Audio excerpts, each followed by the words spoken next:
You know what it's time for?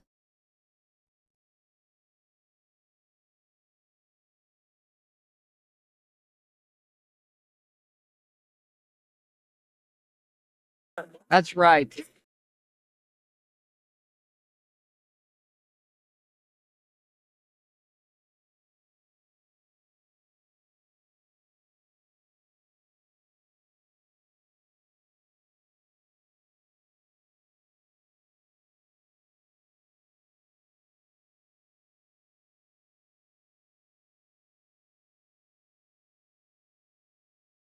So, as I'm sure many of you have seen at this point, the judge has the judge has filed his official ruling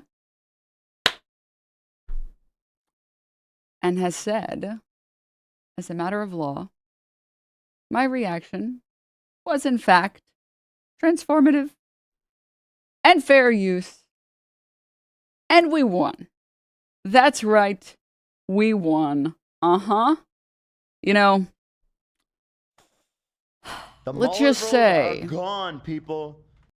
I was in Vegas when I heard the news. So, I guess you could say I hit a jackpot of sorts. Guess I hit the lawsuit jackpot while I was in Vegas. Sorry, that one was like 2 out of 10. That one was boo, get off the stage, boo. Sorry. Let it ride. Yes, yes. Mm-hmm. Mm-hmm. So I was thinking for today, I apologize first and foremost for being away for so long.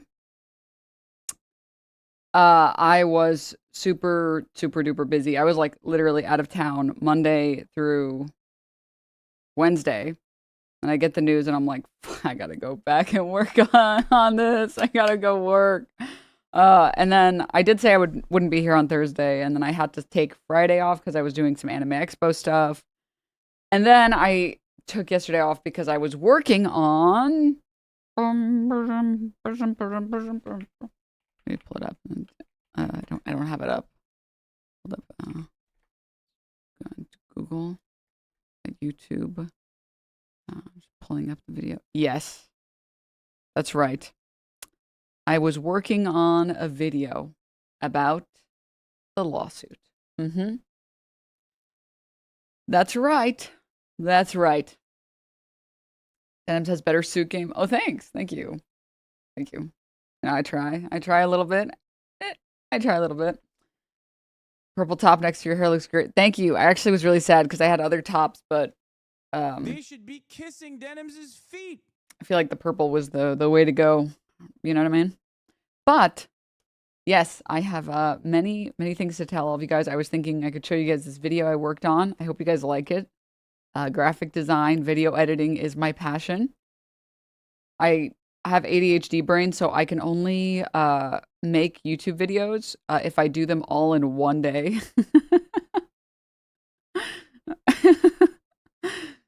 So I did work on something for you guys. And then, yeah, once I have to put the video down, it's over. It's over. I have to come back to it tomorrow. That's not happening. That's not happening. Move over. All right. So, yes, I have this video, and then I was thinking we could read the court document together. We can go over it. And then some variety stuff. And then I have some, maybe we'll do some real content. I don't know, some normal content. Usual Sunday fun day content.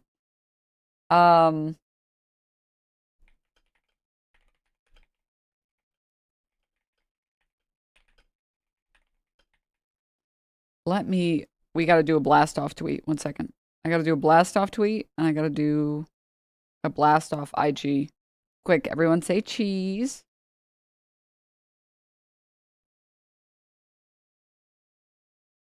Hold up.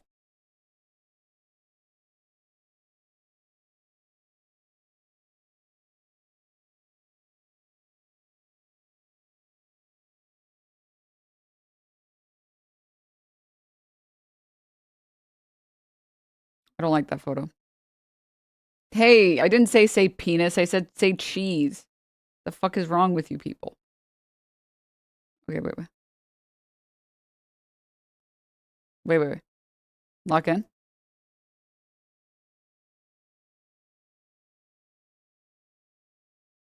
No, don't say penis cheese. What the fuck? Guys, get a hold of yourselves.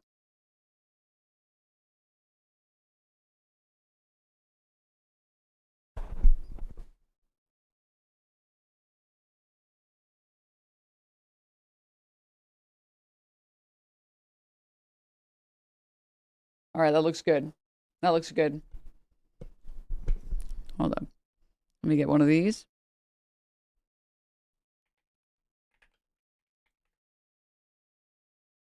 I love the professional denims Barbie. Dude, true. If you guys could hold for 1 second while I blast off.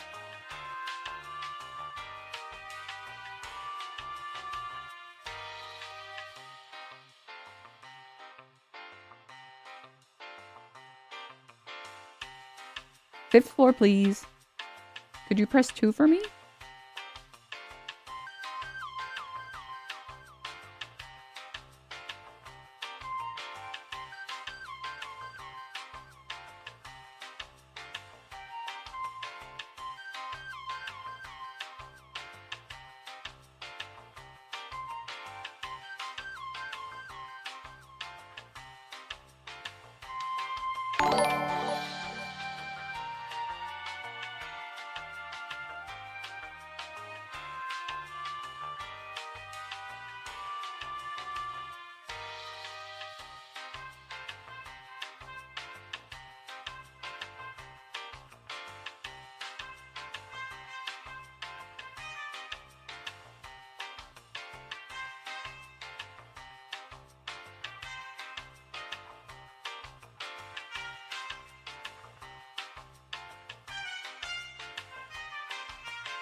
One second, guys.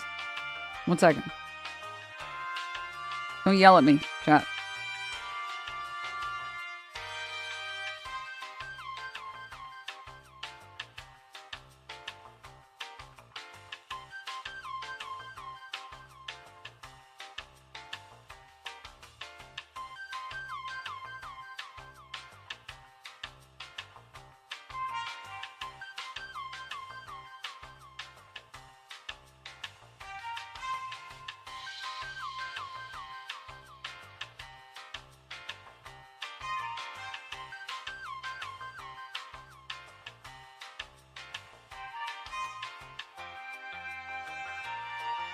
Denims, it's starting already? No!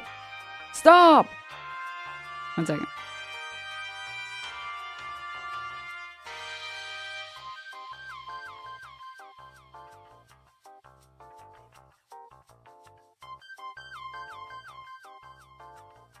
How do I put...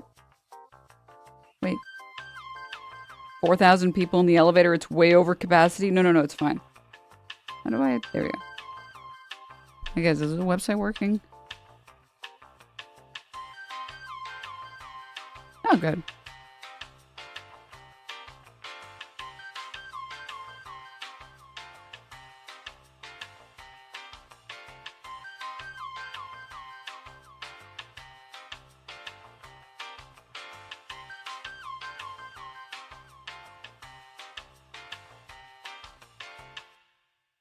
Okay. That was perfect timing. Well, let's begin, shall we? Double suit denims. They call her double suit denims. She's got at least 2. Don't play with me, Jack. She has at least 3. So is Ethan forced to give you the crown of as queen of fair use? Potentially. Okay, everybody get starting. Shh.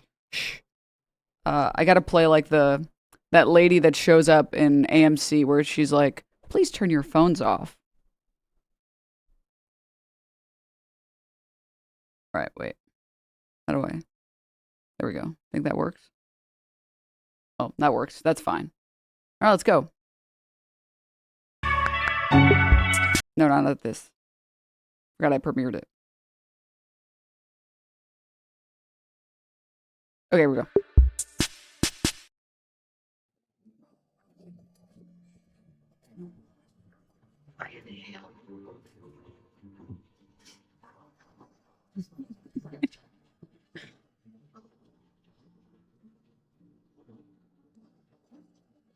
Oh! Get this picture-in-picture tab off my screen. Why is the playback so shit? Okay, there we go.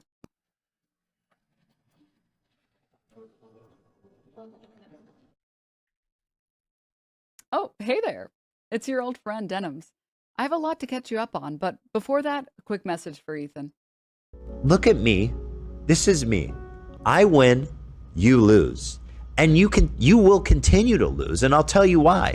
Because I'm not done. I'll never be done. Fat L's, cringe, you lose, I win. Before we start, let me bring in our honored guest. You might have previously known him as the Fair Use King.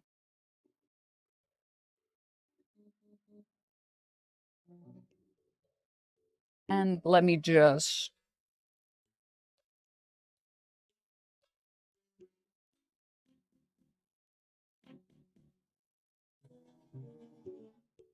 There we go, much better. At least he's still the king of something.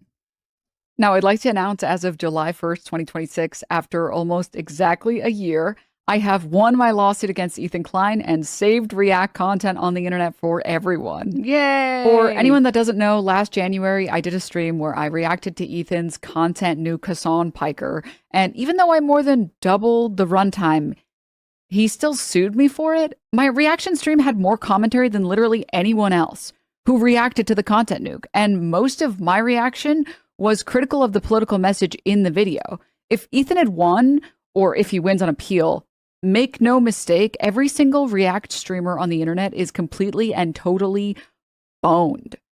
But Denims, it's different because my favorite internet lawyer said that you said...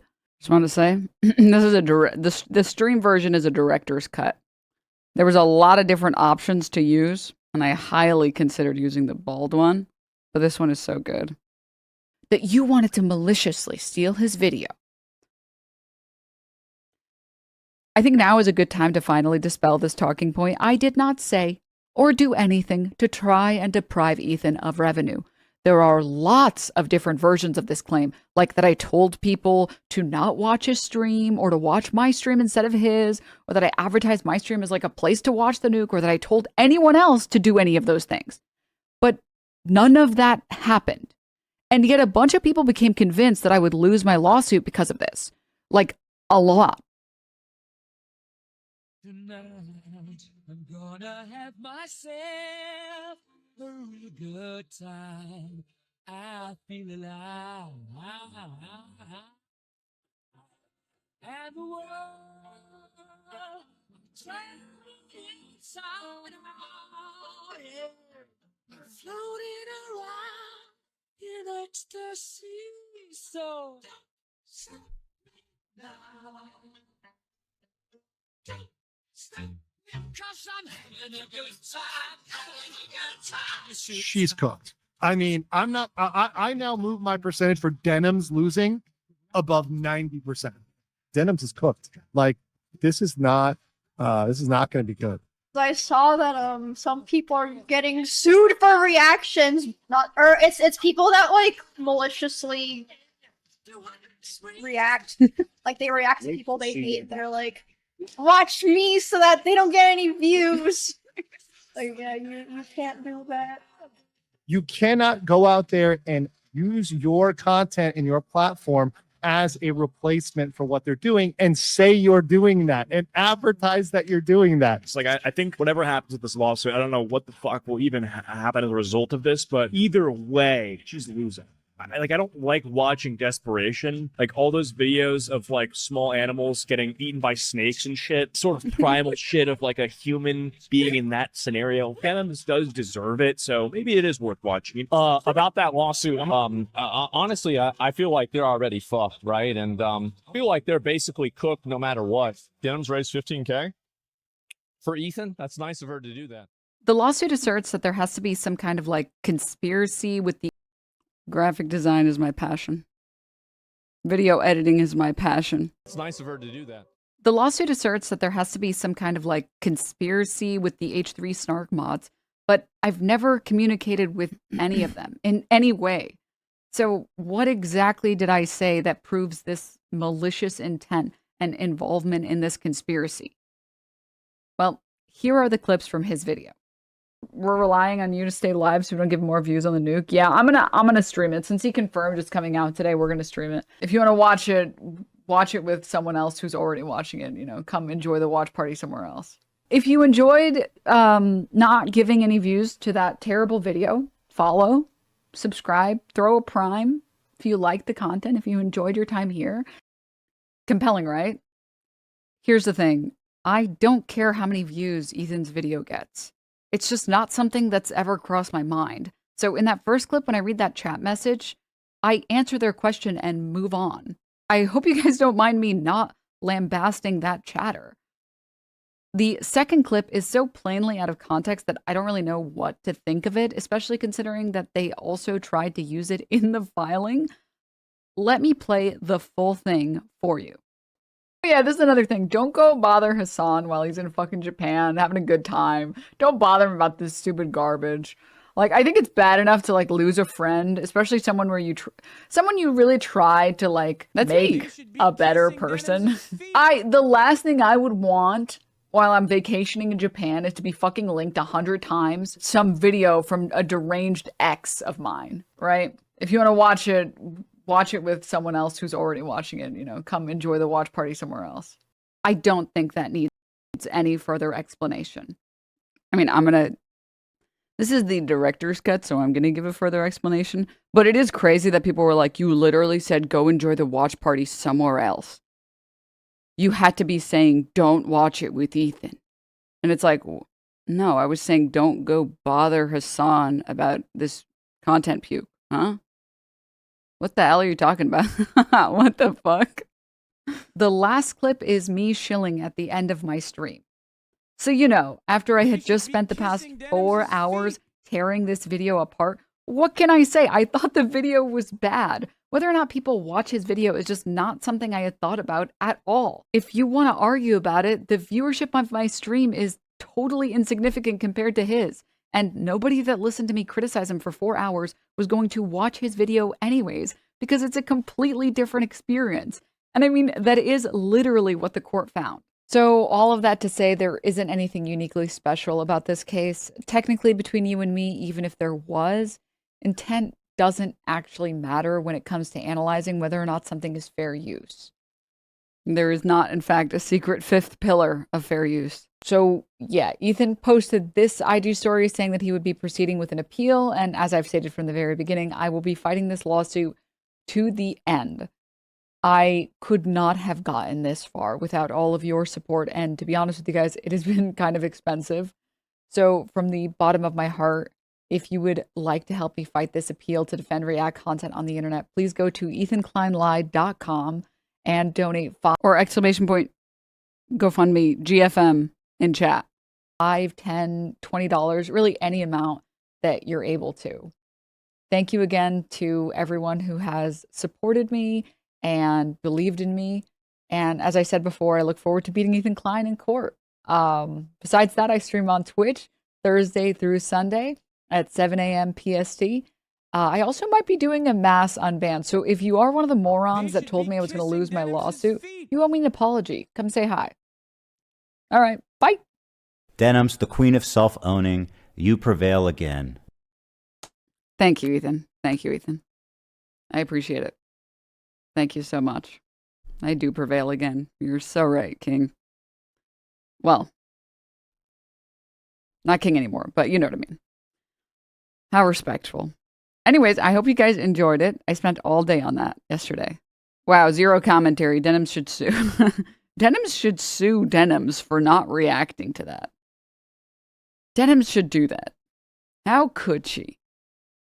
Not only did she steal, not only did Denims steal Denims' video, but she even stole the outfit. What the hell? What the fuck?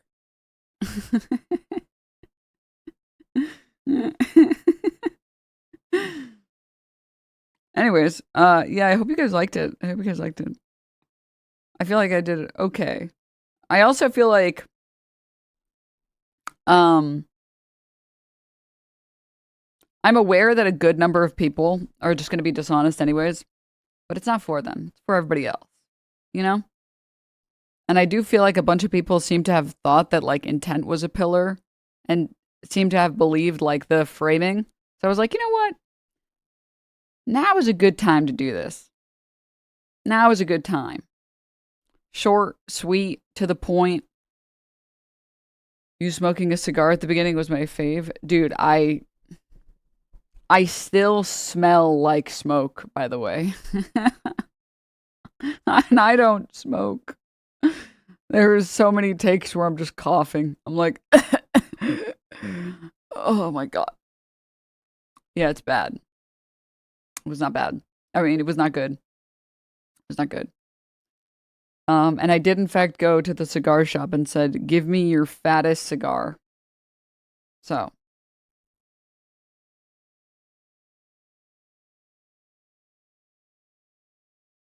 Please. Oh, it was a real cigar? Yes, yes.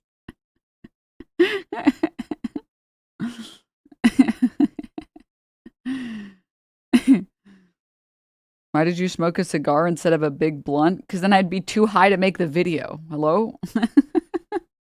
Did you finish it? No. No, I didn't finish it. Did you see how big that cigar was? No, I didn't finish it. Oh God, didn't mean to do that. But anyways. What was I gonna say? Oh yeah. So he said he's going to appeal it on Instagram. He said he published this story. I'll pull it up on screen. Or where is it? No, not Wormy.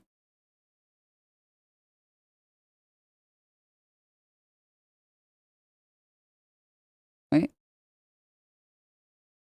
Where is it? Where did you guys put it in my video? What the hell? You guys hid it from me. There it is. He published this on his Instagram story, like, I think the day of the judgment. We lost the Denims case, but we are appealing. According to the judge, you can react to any piece of copyrighted work in its entirety immediately upon release, as long as you pause occasionally. I feel like even with the barcode, it's kind of insane a little bit that that anyone is believing this, by the way. All you have to do is pause occasionally. What? Okay. All right. Interesting. All right.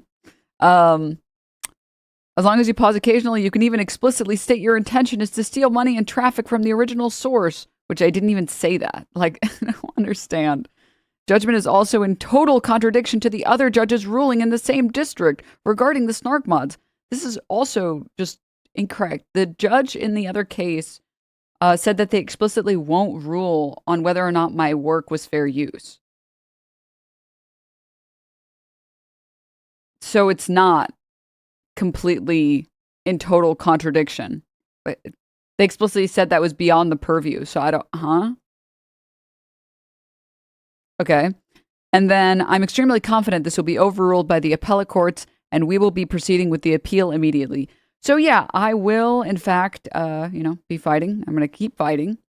We're going to keep fighting. We're going to keep winning because that's what we do here. And yeah, if you have like 5, 10, 15, 20, whatever amount, and you can donate, if you've donated in the past, I hope I have made your donation worthwhile. I have tried, as you guys know, as I've said over and over and over again, to be as open with everyone as possible and share as much as I can about the lawsuit. Obviously, there were periods of time where there just wasn't anything that I could really talk about, you know? There's just like, oh, we're just waiting for lawyers to like draft documents. Or Or sometimes you're just waiting for like the judge to say something and that's it. That's all you're doing. You're just waiting. So I hope I have met the burden of, no, not burden of proof. I hope I have given everyone who has donated what they wanted as far as fighting, as far as winning, and as far as transparency. Was there anything ever not allowed to be talked about? I mean, no, not really. No. If I wasn't talking about it, it's because there was nothing to talk about. So yeah. I have to say, one of the really funny things was going through a lot of that stuff for like these segments. The number of people that were like, dude, I didn't realize how many videos Legal Mindset made.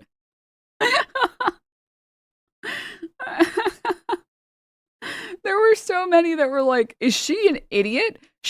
There's no lawyer that would tell her it's okay to talk. Are gone, people. It's like, listen, okay, just because like Tectone's lawyer told him to stop streaming doesn't mean everyone is Tectone. Hello?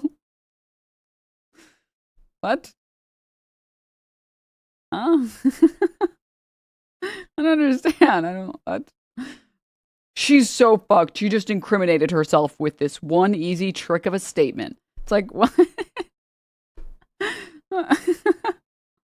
Marbles were gone. IDK. I know, right?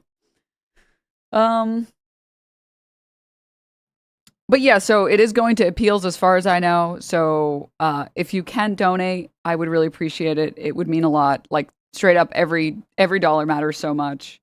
And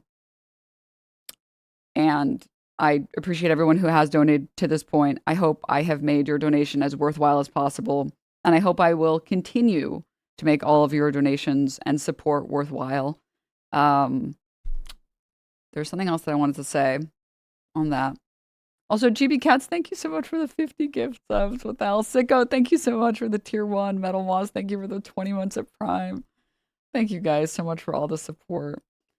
We are Valuetained, thank you, thank you. How many times can he appeal? I think only, well, technically he can appeal twice, but I think technically the second appeal would be like to the Supreme Court, which that's like absurd. Although I will tell you guys that like even on appeal, this would be an appeal for the motion for judgment on the pleadings. So I know it sounds like wonky, but if he was to win this on appeal, basically we would just go back to square one, and then I would fight at summary judgment when I could introduce evidence, because for a motion to dismiss, which that's what effectively I had won. You're just saying we're not going to introduce any further evidence. And we can win despite the fact that we're not introducing any further evidence. So if this was to continue on and to go on further, we'd kind of be like starting over. And then I would win at like trial, effectively. Because if I'm winning on the motion for judgment on the pleadings with not being able to introduce evidence, you can imagine how it would look if I could introduce evidence. So yeah. Whew. I will say I'm really happy. Like I kind of when I saw this, when I got like the message about this, I was like kind of in shock. I was like, wait, no way. Wait, no way. Has he had to pay your fees? No, that's not until like after the appeals. Like, I think you can file the motion now, but then they would just like effectively just like put a motion to stay on it or something. So none of it would be like paid out until after the appeal. And that's also like a waste of time because you're just paying double lawyer fees for like the same document. So basically you're just going to wait until after the appeals. So yes. And if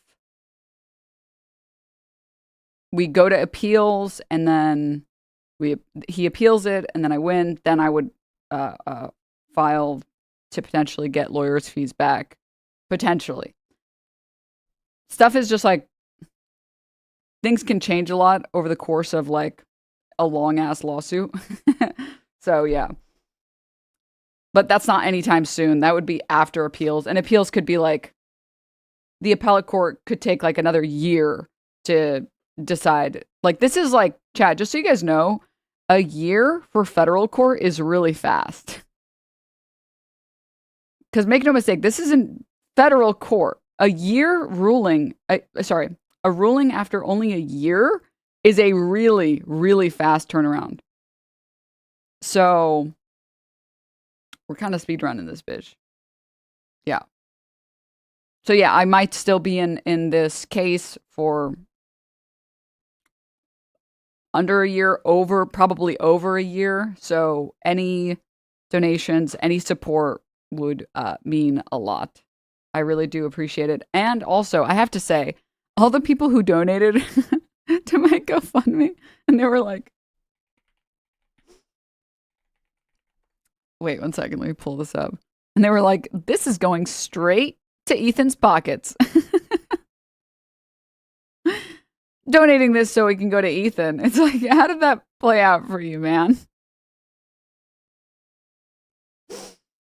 How exactly did that? I just want to know, how exactly did that play out? Oh God, let me see if I can find. Maybe some of them are. like these are so funny.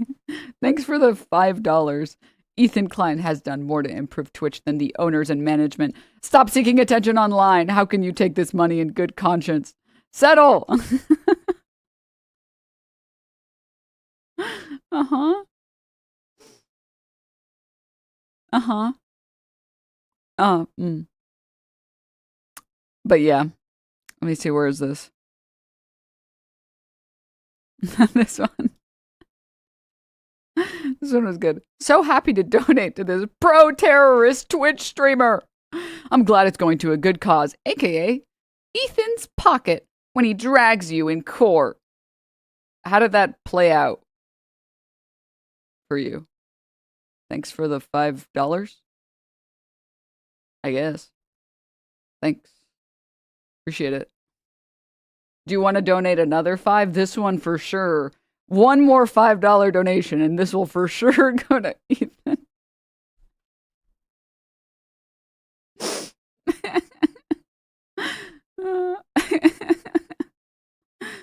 This one for sure. Just one more dono, bro. But yeah, so where were we?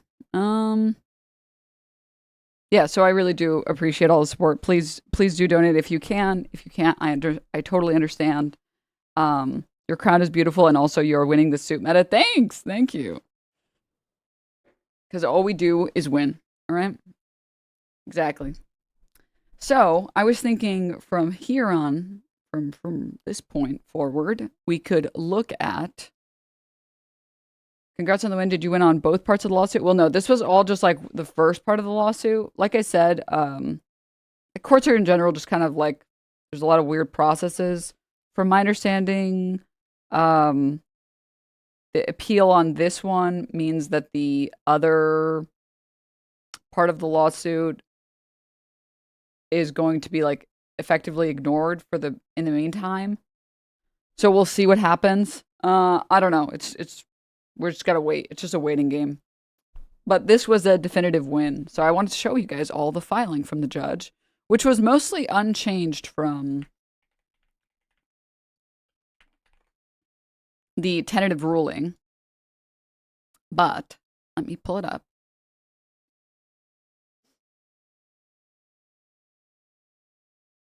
A document.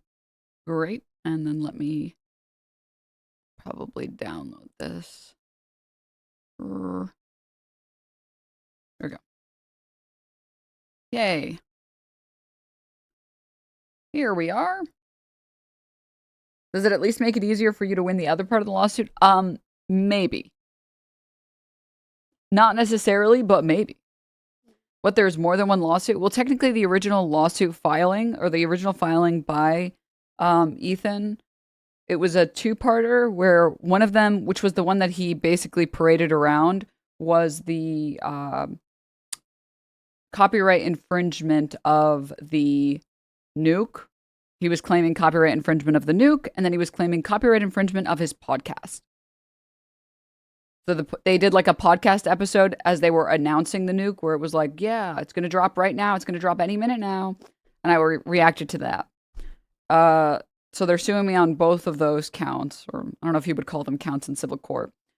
But he's suing me for both of those. But the content nuke is the thing that everybody knows about, that everyone cares about, and that was the one that he built his entire argument around, being like, but you said you were trying to steal, which I didn't say. But you said that. So I have to sue you for the nuke.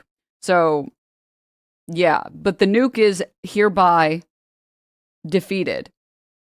It is hereby completely defeated, disarmed, and he's gonna take it to appeal. I guess we'll just wait and see. And then, after that, would be potentially the other one. But I don't know, like, again, like, courts are weird, and who knows what it'll look like a year, maybe that one just, I don't know, we'll see. But we are still in this fight, at the very least on appeals. So, parrying a nuke is crazy. All right. Yes, keep attacking the judge. This will help for sure, for sure.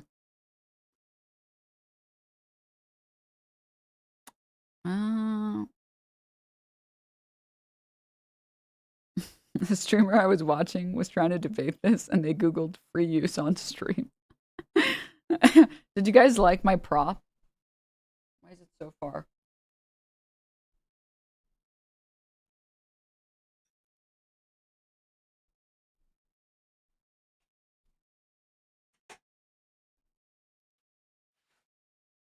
You guys like this? I don't know how many people saw this. Sorry, my printer is really shit. I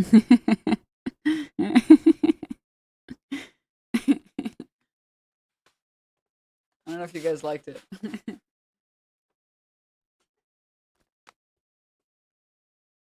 This is actually a photo of him talking about me getting really mad.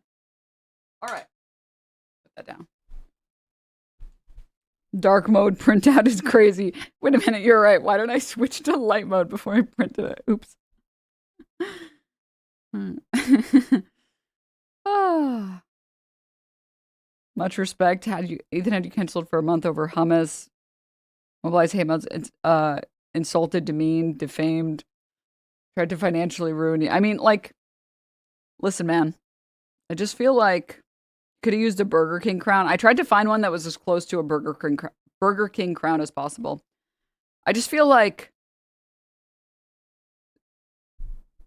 there are a lot of creators with big audiences that use their audiences as like a weapon, so that other people feel like they can't take the heat, so they fuck off and they just concede.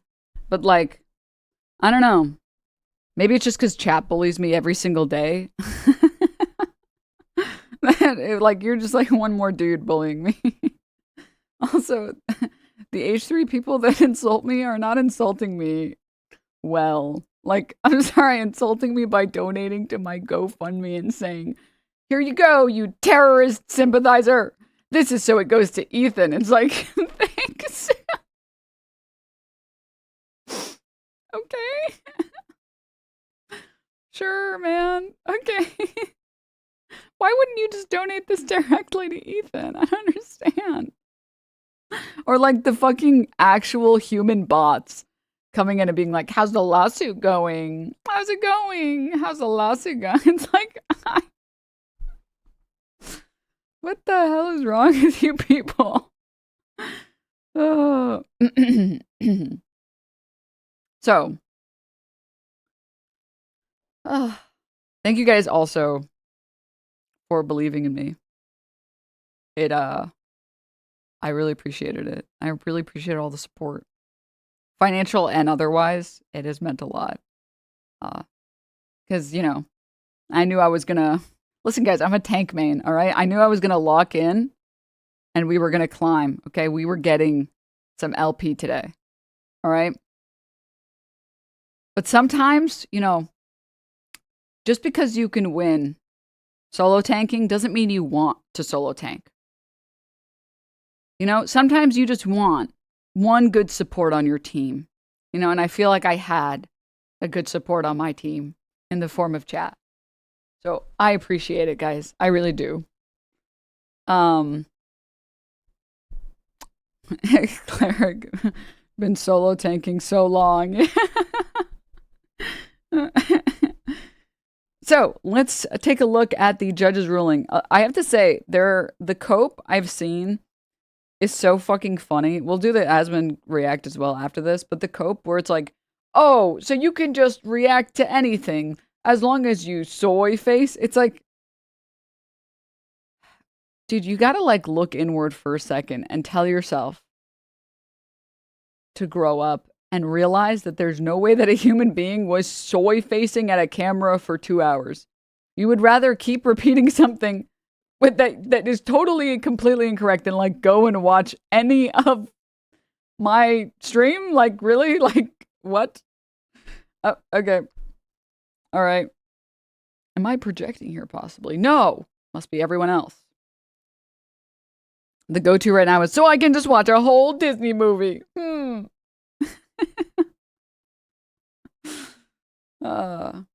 Denim's reacting, but she's actually just Chad face mogging us for 2 hours. That's true. I'm just doing this the whole time. Wait, this isn't really a mew. Wait. How do you mew? I don't actually know how to mew. Sorry. This is why I have a weak soy chin. You see this? Soy. Low T. Can I super mog damages? Chin out and cheeks in. I just look like the Crimson Chin. Oh, God. Your reaction to the stream is still even on YouTube. They could have just checked it themselves. Well, I think the people that check it probably just get banned from the subreddit. Okay. Anyways, so let's see. The court is in receipt of defendant's motion for judgment on the pleadings. The matter is fully brief, and the court has heard oral arguments on June 5th, 2026, for the reasons explained herein. The court grants the motion. Yay! Did you win? Yes. He's going to appeal it, but this is a win. This is an actual win. So, one second. I need water. Hold up. All the smoking yesterday for that shot. Oh my God. What the Nilius? What the hell? All right. TED Entertainment sued Denims. Plaintiff brings the following claims for relief: direct copyright infringement against Denims and contributory copyright infringement against the H3 Snark mods. Plaintiff is a production company that produces content for social media, namely YouTube. Defendant is an online streamer who releases content on social media platforms, namely Twitch. Plaintiff, through its owner, YouTube, Ethan Klein, filed this action seeking statutory damages against defendant for her alleged live stream reaction to plaintiff's tragicomic documentary entitled Content Nuke Hassan Piker, which will hereby be known as The Nuke. It's crazy how the people who support the lawsuit never even went to watch Denims' video. I know, it's crazy. Tragicomic. Well, I know where the tragic part is. Posted on plaintiff's YouTube channel on January 31st, 2025. The nuke centered on the allegedly controversial political ideologies of the alt-left Twitch streamer Hassan Piker regarding the Israel-Palestine conflict. The nuke contains original footage, highly edited montages, parodic skits, and archival materials. The nuke can be divided into 7 sections: the prologue, the Twitch parody sketch, the Houthi section, the Hezbollah section, the Hamas section, the Twitch section, and the conclusion. All right, wait. I just realized this chat is like too low. Much better. There we go. Where are we? Yes, it contains original footage, highly edited montages, parodic skits, and archival materials. The first section walks the audience through Ethan's thesis of the nuke, that Hassan radicalizes his audience with genocidal and anti-Semitic terrorist propaganda. The second section involves a parody mocking how Twitch has embraced Hassan's extremist rhetoric. And the third section focuses on how Hassan Piker allegedly radicalizes his audience by glorifying and disseminating Houthi propaganda. The fourth section focuses on Piker's interactions with Hezbollah propaganda. The fifth section... I gotta make some tea. One sec. Oh, hold up. Sorry, give me 1 second.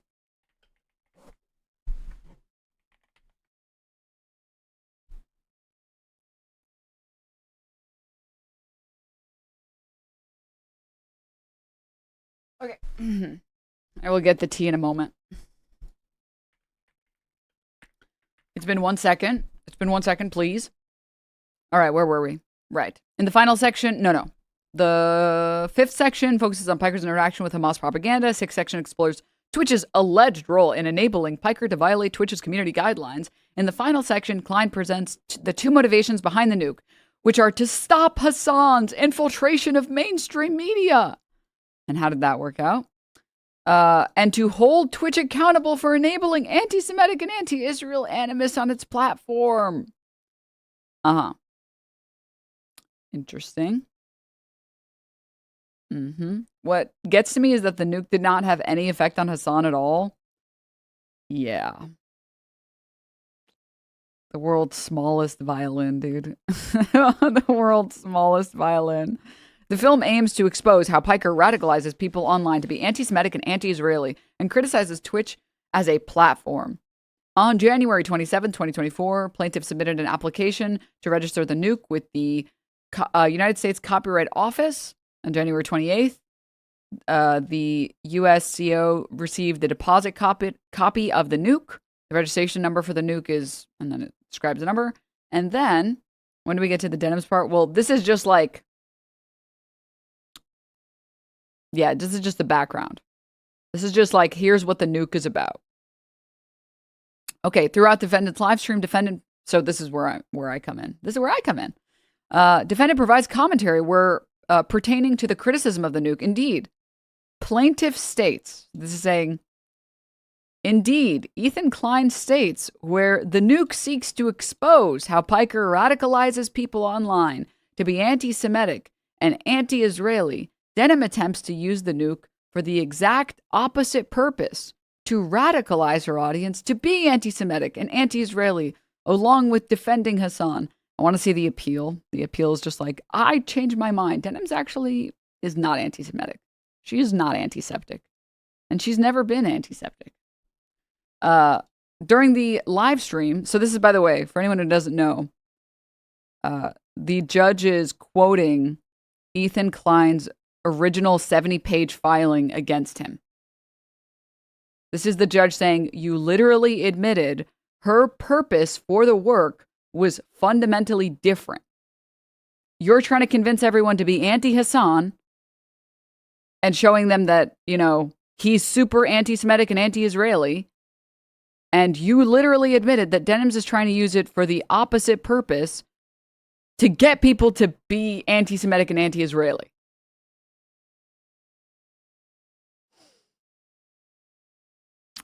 Brutal. During the live stream, defendant contends that the nuke resembles a high school video project or a middle school project. Dude, it was a little bit... Oh, wait, my tea's ready.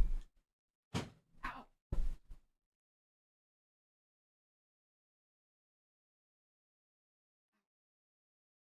I hit my foot on the drawers.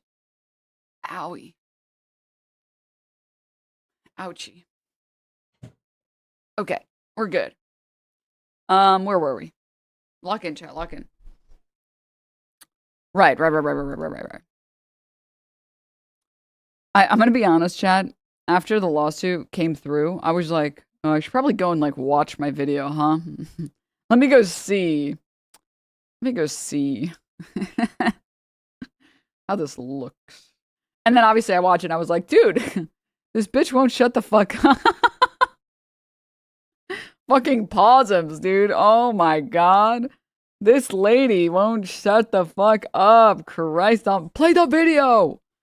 But I do like seeing this in a court filing is so fucking funny. She called it a high school video project or a middle school project. It's like, Yeah, man, I'm sorry. I thought it was bad, man. Fuck, I don't know. All right. Defendant also complains about the videos. Anytime you see defendant, just replace it with Denims. Also complains about the documentary's editing, the sources the documentary relies upon, and supposed inconsistencies of Klein's statements, and that the video treats the audience as morons as it allegedly attempts to trick them. Which the insane thing is, like, this is the same thing that he did in the, which I feel like he did in the announcement video. Like, he literally says, maybe we can pull it up. Maybe I have a timestamp and I can find it. But he literally talks about how, like, I stepped away while I was watching the nuke. And I'm like, here's me admitting to stealing. And then here's me walking away. It's like, wait, no, I was walking away during the podcast. What the fuck? Huh? And then he, like, shows, like, one section where I'm not speaking because I didn't speak for 4 hours straight. I wasn't literally filibustering the video. And he's like, and then you can see, here she is not saying anything. It's like, correct, yes. I was letting you make a point so I could respond to it. Yeah. Correct, yes. That is what I was doing. Where were we? As further support of Denims' commentary throughout the live stream, the complaint states, so this is the original filing, stating defendant frequently makes comments that are later contradicted by the nuke itself.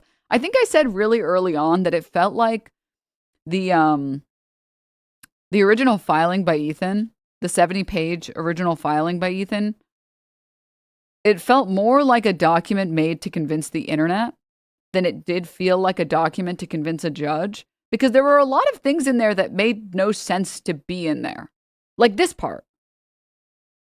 Why would you say in your legal complaint that I say things that are contradicted by the nuke later on? The purpose of fair use, and the crazy thing is that this filing, or this judgment, cites Ethan Klein's previous fair use lawsuit, where Ethan Klein and his lawyer defended his use of Haas's video by saying, you need not make factual points. Like, you don't need, your criticisms, or sorry, your statements don't need to be factual. They don't need to be nice. They don't need to be pleasant. Like, you can just be blatantly wrong, and that's fine. Even if you are blatantly wrong, that's fine. Fair use is not a measure of like, well, were you completely accurate with everything that you said? No, it's whether or not you made something new. That's what fair use is attempting to look for. So, like, it made no sense. There were a lot of things in the original filing that Ethan had put in that I really genuinely didn't understand what the strategy was. And I still don't understand what the strategy is, because saying that I frequently make comments that are later contradicted by the nuke itself it only helps my fair use defense. Where you're saying, I frequently make comments, but she's wrong. She's wrong when she says them. The things she says are wrong, which they're literally not, but you know what I mean? So yeah. As long as it's not slander, all is fine in fair use. I mean, yeah. Which is quoted later on that, like, you can disparage someone and that's still fair use. If anything, that's like the heart of fair use. All right. A good complaint would say as little as possible to state the claim. It was 70 pages long. Okay. Defendant offers further criticism of the subject documentary during her live stream. See, okay, the original filing. Following one of the documentary creator's criticism of Piker's apologia of China's genocide of the Uyghurs, defendant comments on the treatment of Uyghurs. So much of American media is focused on pointing out how evil China is, stating that disabled Americans lose disability benefits when they get married, incarceration levels in the United States, etc. And these, again, I'm pretty sure that these are all in his original filing. Which I've seen the cope on this one is like, well, what, so you can just pause and talk about anything and then just press play and that's fair use? It's like, if you are too stupid to understand how me describing the hyper-focus of anything China does that's bad and comparing it to the fact that the US has fucked shit all around, if you can't connect those 2 points, you just might be a little slow. You might be a little dull, man. You might just not be the sharpest tool in the shed. We're talking about what the media presents to you, and what it puts in front of your screen. And if you don't understand that I'm saying all of this hyper focus on China evil, China bad, China evil, China bad. Meanwhile, we have modern day slavery in the United States, and you won't see fucking mainstream media talk about it for more than 3 seconds at a time.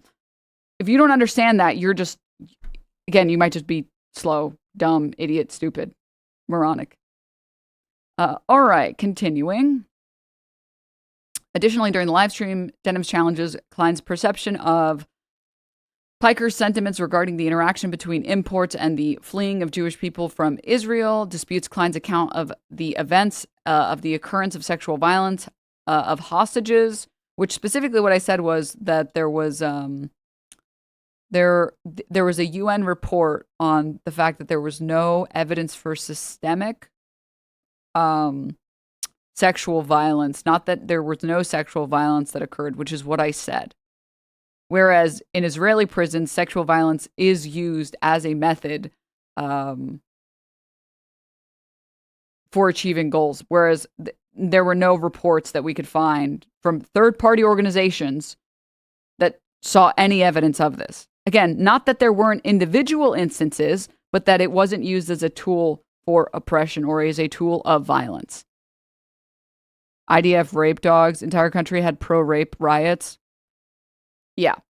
Which, again, that's just like, this is why all of the the coping and the seethers that are like, she didn't even say anything. It's like, dude, Ethan's own lawsuit says I said things.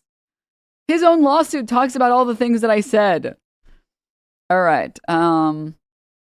Critiques Klein's discussions of Twitch's enforcement and moderation decisions, discusses her perspectives on Zionism and Judaism. On June 19th, 2025, plaintiff filed the complaint. On April 17th, 2026, defendant filed the instant motion for judgment on the pleadings, which is very similar to a motion to dismiss. On April 17th, 2026, defendant filed... I already read that. Plaintiff filed its opposition, to which defendant filed her reply. On May 1st, plaintiff filed its request for judicial notice. Okay. And now here we're at. Discussion. Legal standard. This is probably the most boring section. It kind of just talks about like what fair use is and what fair use has been defined as for the past however long. So we'll skim through it a little bit. After the pleadings are closed, but early enough not to delay trial, a party may move for judgment on the pleadings, just talking about when you can and when you can't. Motion for judgment on the pleadings is functionally identical to a motion to dismiss, and the principal difference is the time of filing. And what's important here when they talk about it being similar, basically, again, a motion to dismiss is you saying this case is so nonsensical on its face, there is no need to even take this to trial the traditional way. And a judge should be able to read their motion or their filing and immediately recognize that this is nonsense. And I'm sure many of you guys at this point have seen, this is so brutal, this clip from the H3 broadcast. H3 podcast, Denims response, maybe? It's a YouTube short that I've seen. And it's, here it is. This came out 10 months ago. So this is after we immediately replied. So he filed his original filing, the 70-page Hitler document filing. And we replied saying, hey, here's, the strategy, blah, blah, blah. Here's all. It was just a very standard, like, cookie cutter response. Because you just have, like, a certain number of days to respond. So you have, like, I think it's like 30 days usually, but you can extend it to like 60 days. So it was like a very standard response so that the courts aren't upset with you because you're responding late. Just so you guys understand that. All right. Besides what's written. And this video by Ethan, or by the H3 podcast, it's a YouTube short, and it says, Dear Denims, your lawsuit response is awful. Besides what's written here, the most interesting takeaways are these. Kind of as I touched on, one, they did the laziest, cheapest response, and they failed to tell their story. They had a chance to respond, and they did not take it. The biggest thing to me is they had the opportunity to file a motion to dismiss. This is what you do when you believe you have a frivolous case. So he was criticizing me and my legal team for not, I believe in this clip, for not filing a motion to dismiss, which we did eventually effectively file a motion to dismiss. There was very great precedent for us to cite that became accessible, and then we filed a motion to dismiss. So we did actually end up doing that. You're telling the judge, this is so frivolous that I'll just set the facts straight for you, and it's so obviously fair use that we don't need to waste anyone's time going any further than this. They did not file a motion to dismiss. We did eventually end up filing a motion to dismiss. And then the judge did exactly what he just said that a judge would do if it was, quote, frivolous, which is say, oh, you're free to go. Pass go, collect 200. Which means the attorney looked at the facts and considered that they all have merit and that there was no way in hell a judge would grant a motion to dismiss. That is essentially a confession, a concession that the lawsuit is not frivolous. Because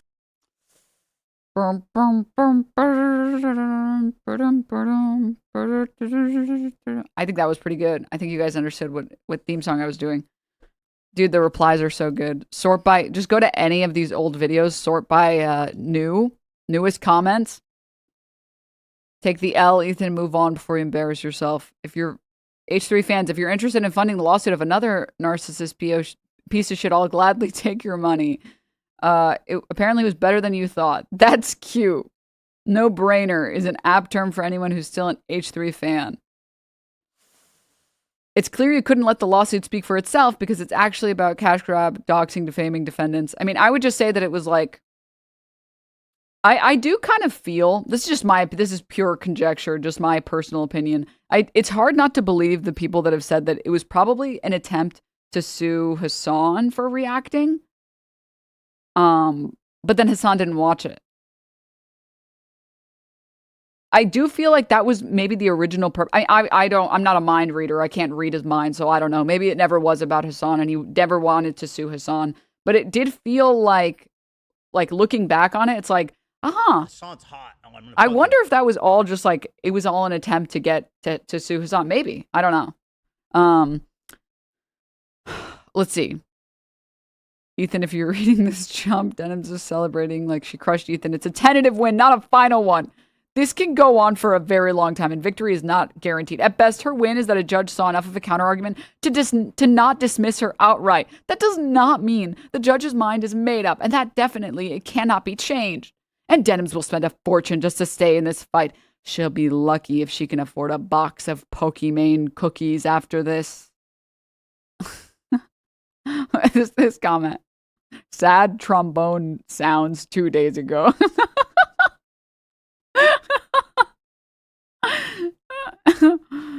Oh god, dude. Oh my god.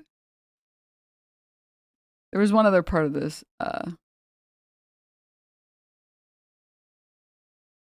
That's fine. Okay. So yeah, we did eventually end up filing that. There was really good precedent for us to cite. So we did. The precedent I'm talking about is Joel, thank you so much for the 5 gift subs. Sorry if I've been bad about reading out alerts and stuff. I really do appreciate all the support, guys. What was I trying to say? Oh yeah, we ended up citing, and you guys will see it very soon, the Stebbins case, and it was basically a YouTuber. I really wanted to talk about it for so long, and I was like, but I don't want to like count my chickens before they hatched or whatever. But effectively, that YouTuber watched the entirety of a video, and people seem to think that if you watch the entirety of a video, you lose. Just like, that's it. There's no way it can be fair use.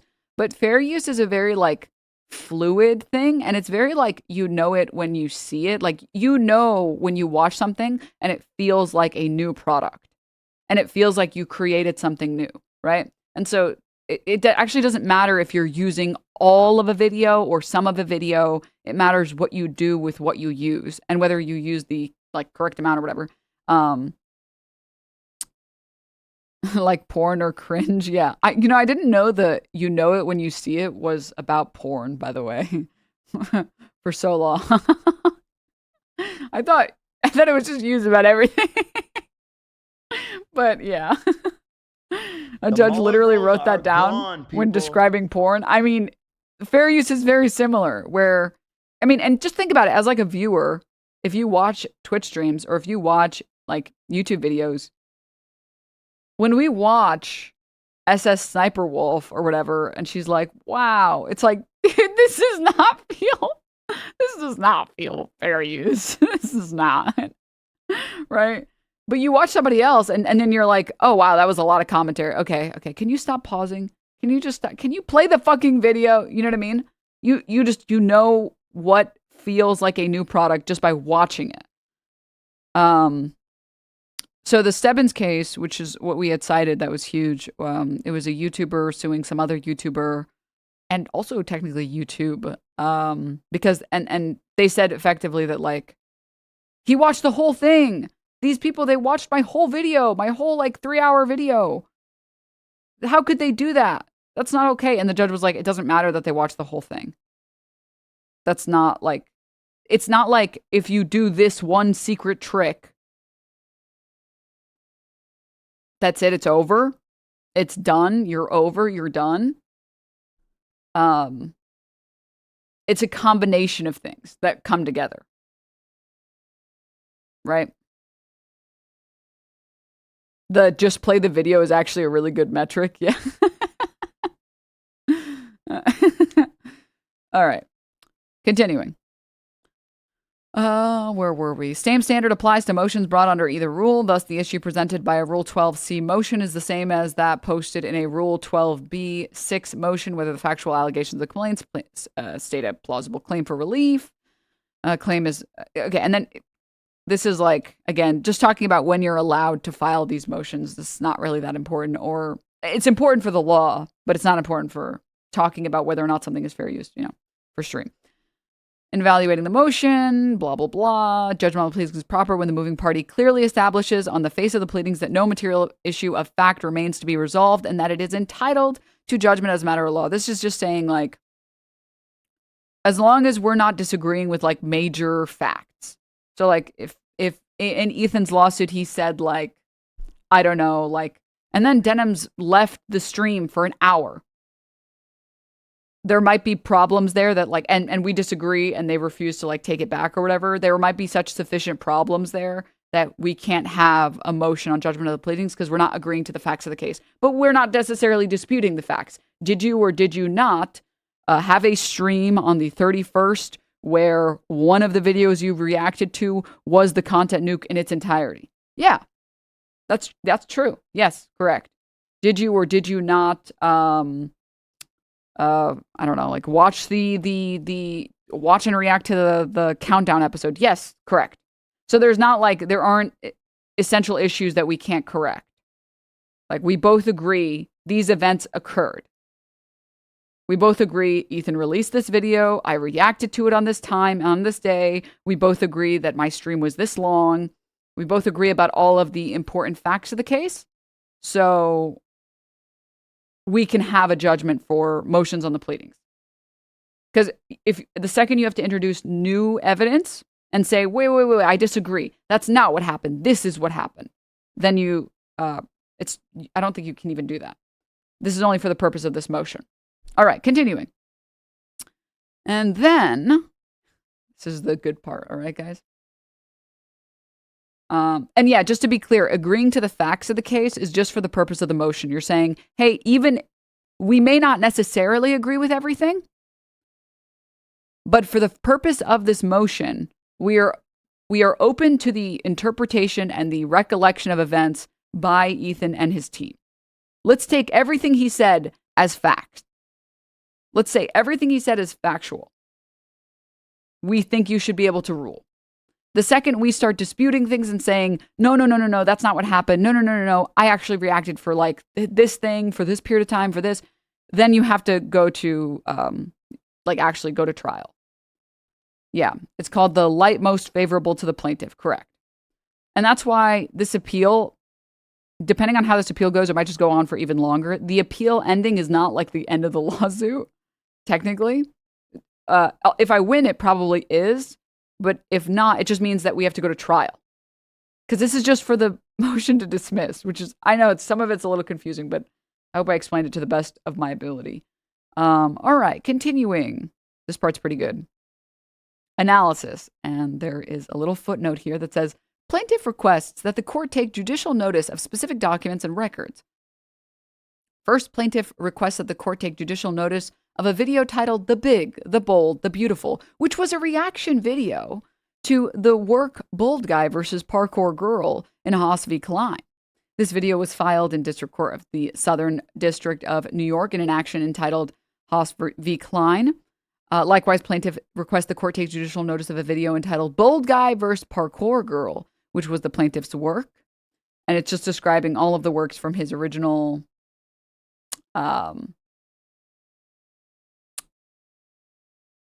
lawsuit. Okay. And then it also talks about the other lawsuits. Can you do anything to get money off him for being, for bringing such a shit obvious slap suit? Well, technically it's a federal court, so slap doesn't apply here. Slap is not for federal courts. Federal courts are just different. You can't file an anti-slap motion, to be very clear. And second, there's nothing that I can do until after the appeal. So after the appeal, I can push for legal fees back. But before the appeal, not really. Okay. Congrats. Thanks. Thank you. All right. Is there an anti-slap motion? Not on a federal level. Not on a federal level.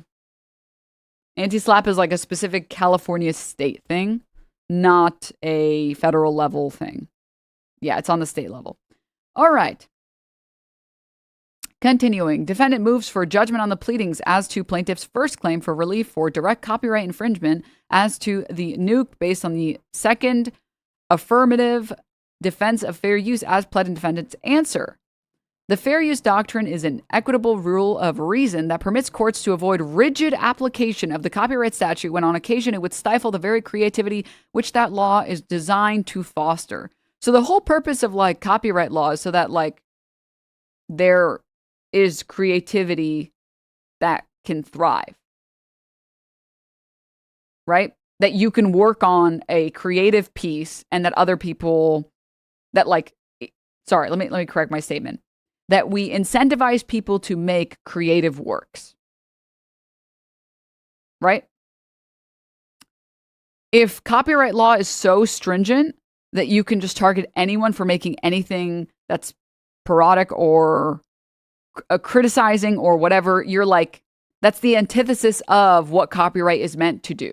Copyright law is meant to help people be creative, not to hurt it. Right? And so that's why there is a specific fair use doctrine. All right. Continuing from here. The fair use of a copyrighted work for purposes such as criticism, comment, news reporting, teaching, scholarship, or research is not an infringement of copyright. And here are the 4 factors. Now, please take a look and note that intent is not a metric here. The 4 non-exclusive factors courts consider when determining fair use are the purpose and character of the use, including whether such use is of a commercial nature or is for non-profit educational purposes. So what was your goal when you made your work, when you made your derivative version of your work or whatever? The nature of the copyrighted work. So like, is it a mostly factual statement? Is it a news article? Is it like a short film about, I don't know, stuff that short films are made about? The amount and substantiality of the portion used in relation to the copyrighted work as a whole. So how much was used and whether or not the correct amount was used. The effect and use upon the potential market for or value of the copyrighted work. Now, what you guys need to understand is all of these other factors, I think except for 2, rely heavily on whether or not the work was transformative. Because think about it. If the work was transformative and you've created a brand new product, the effect on the potential market becomes much less important because it's such a unique new product. So whether or not the work is transformative is the most most important thing. And make no mistake, the judge says that the work is transformative. But let's continue. And again, notice that at no point here in these 4 pillars does it say whether or not you said you were going to do anything. Whether or not you said something. All right, Dr. Seuss versus Comic Mix. And then this is like, I've seen this fucking case so many times at this point. Is the third one the one you failed since you used the whole video? Obviously very transformed. No, actually, because I used the minimum amount that I was meant to use for the purpose of debunking a hit piece. The one that I didn't even lose it. It was neutral. Was the nature of the copyrighted work where the judge says, you know what? There are enough creative elements in Content Nuke that it deserves copyright protection. All right, great. That was actually the only pillar that was even remotely close to losing on. The rest of them were all victories. So, and you guys have to understand, this is not a pass-fail system. This is a,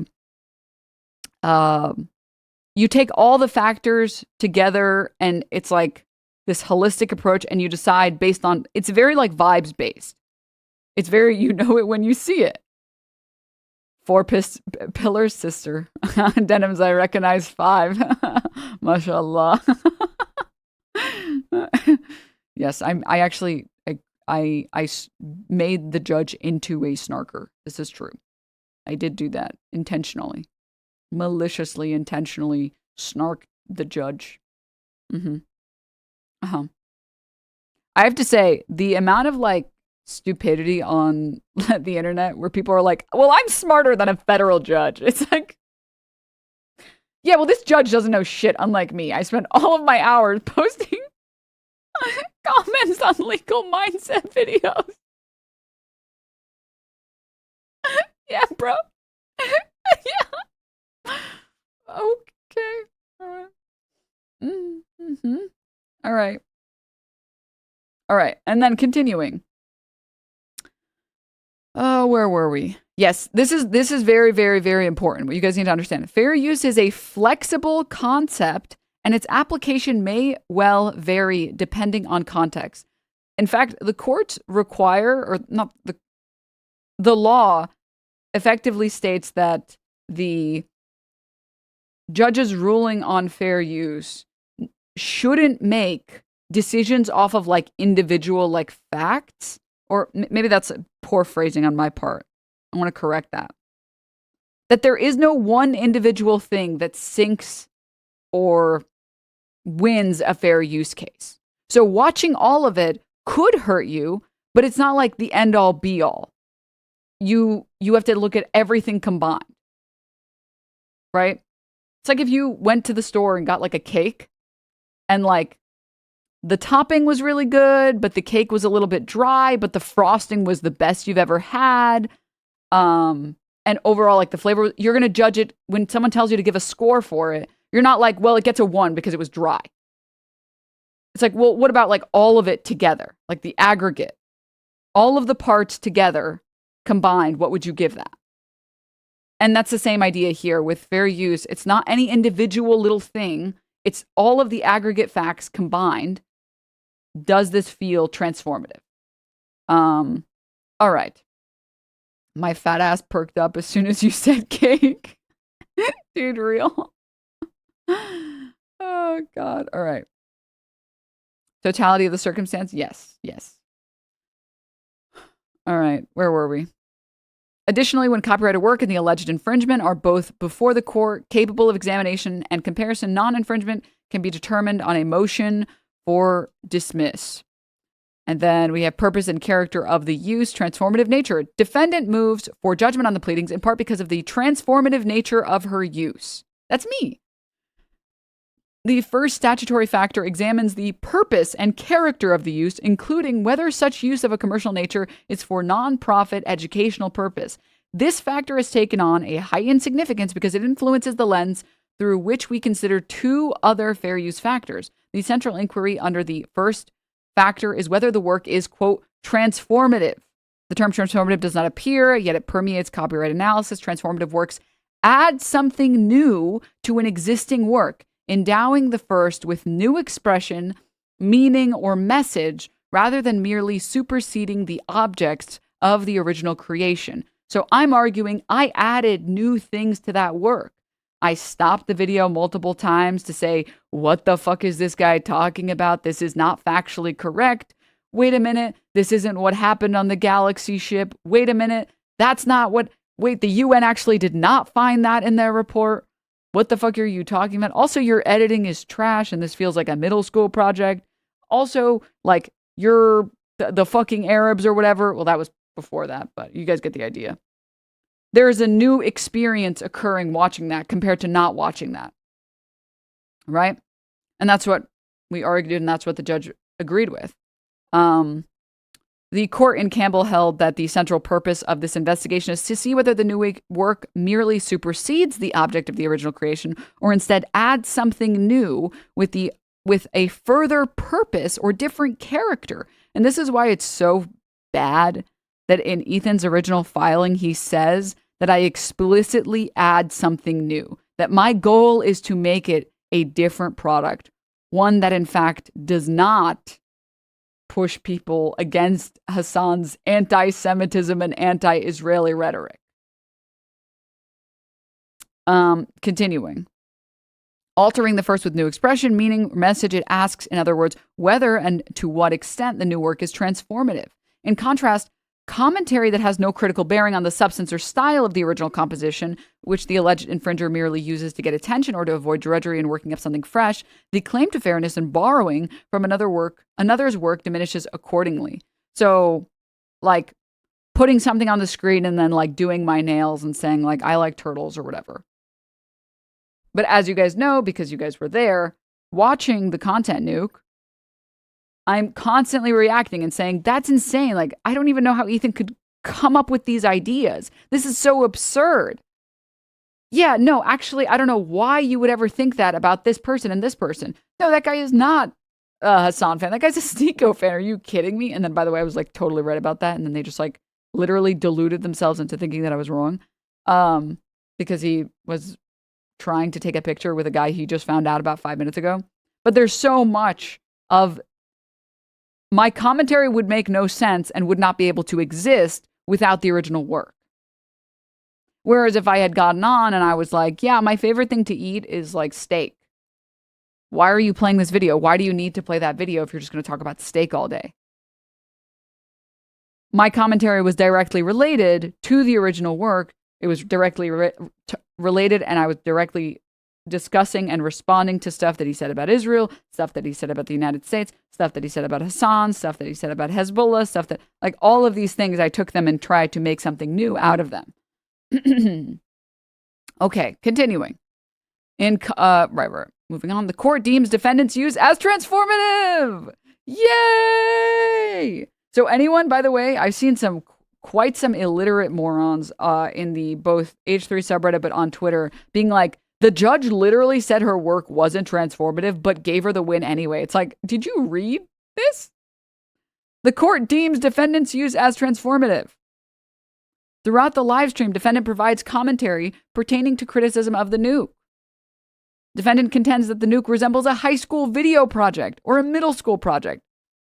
She complains about the documentary's editing and that the video treats the audience like morons and tries to trick them.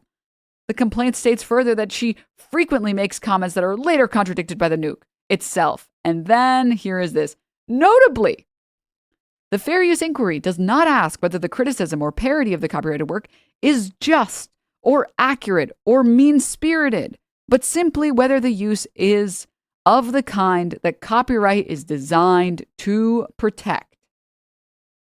If I went on stream and I watched Hassan's broadcast and I said, his head is way too big and it bothers me, that would be a factually incorrect statement. That would be protected with fair use. You don't need to make statements that are accurate for them to be defended under fair use. Fair use is only asking whether or not you are creating a new product and transforming a work. Now, all of us can look and be like, are you crazy? Are you blind? His head is clearly way too small, and that's why it should bother you. But that doesn't matter. Whether or not the statements are correct, whether or not they are factually correct, does not matter. You can say things that are incorrect, and that's completely fine. And you can say things that are disparaging. And that's completely fine. As long as it's not defamatory or slander or libel or whatever, totally fine. In legalese, it doesn't get more explicit and emphatic than beginning a paragraph with the court deems defendant was totally in the right. Yeah. So again, that's why like his original filing is very bizarre, like admitting that I'm frequently commenting about things, but they're later contradicted. It's like fair use doesn't care whether or not they're contradicted later. Which, by the way, they weren't. It's just like another a lie in the pile of lies. But it's just not. Why?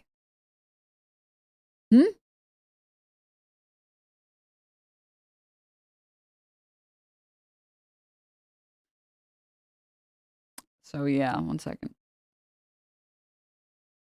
Also just proves that you didn't pre-watch the video. Yeah, but you don't need to pre-watch content. Also, fair use doesn't say anything about like an argument that I feel like I've seen Ethan talk about, and also he said it in his Instagram story, but fair use doesn't ask, did you wait like, okay, so this is what I mean when I say like fair use is supposed to be, where is it? Flexible, and that you have to balance all of the factors, and there should not be any particular rule that's rigid when it comes to fair use. So saying like, well, she reacted to the video too soon after the launch of the video. First of all, that has nothing to do with whether or not the work was transformative. And make no mistake, the transformative nature of the work is what matters more than anything else, because it impacts two of the other factors, the third and the fourth. Okay? And you don't want fair use that's like, you have to wait at least 30 minutes before watching a video. You waited 29 minutes? Yeah, no, that's no good. That's no good, yeah. So this is what I mean when I talk about fair use being flexible. It's you judge everything together and get a like feeler, or you vibe check it. Legally violate the Denims Wood story. Yeah. All right, continuing. Where are we? You have to wait 1 week, and you have to pre-watch it, and you have to take notes. It's like, that's just not. Yeah. You transformed it, but too soon. No. It's just not. It's not a pillar of fair use. It's not like, did you wait enough time to do this? It's just not. It's just not the case. All right, where were we? The court finds defendant's criticism and commentary within the live stream video to demonstrate the following telltale signs. Oh yeah, wait. I think we went up a little bit too far. Sorry. My apologies. We were here.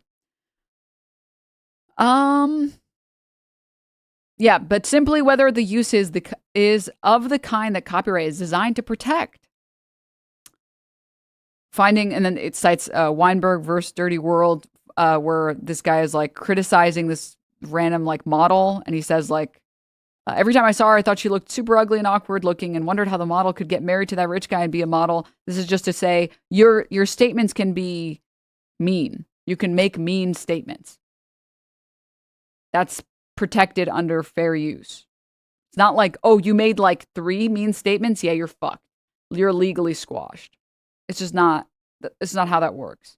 All right, continuing. Defendant offers other criticism of the subject documentary during her live stream, following one of the documentary creators' criticism of Piker's apology of China's genocide of the Uyghurs. Defendant comments on the treatment of the Uyghurs and quote two quote, so much of American media is focused on pointing out how evil China is.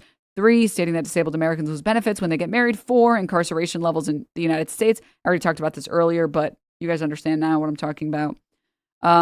Stating that, Additionally, during the live stream, defendant challenges Klein's perception of Piker's sentiments regarding the interaction between the imports and the fleeing of Jewish people from Israel. Yeah, we went on a whole tangent, I remember, about Morocco, and how like Vichy states are like, I'm not going to relitigate it. You can actually go and see it. Disputes Klein's accounts of the events and of the occurrence of sexual violence of hostages. Critiques Klein's discussion of Twitch's enforcement and moderation. Because, by the way, Twitch's moderation policy is, if you have a lot of viewers... Oh, hi, Oxy. I'm so sorry. I've been working like for the past 2 days straight. I'm gonna send them right after stream. I'm sorry. I'm sorry. Because they haven't been sent to me. Sorry guys. We went to Anime Expo and we took so many cute pictures, but I haven't sent them to Oxy because I'm fake and cringe. And also I'm gay. That last one's not related to anything else, but all right. Continuing. Where are we? Where are these clips your side submitted, or did the judge have to watch the whole reaction? These are not even necessarily clips. This is stuff that Ethan Klein put in his original filing. Do you understand? Ethan Klein, in his original 70-page document that he filed, he said, and you know another thing, Denims said this, and another thing, she kept talking about how disabled Americans lose their benefits. And you know, she also said this, and she said things that weren't right, and also she said this. So right now, the judge is literally quoting the original complaint.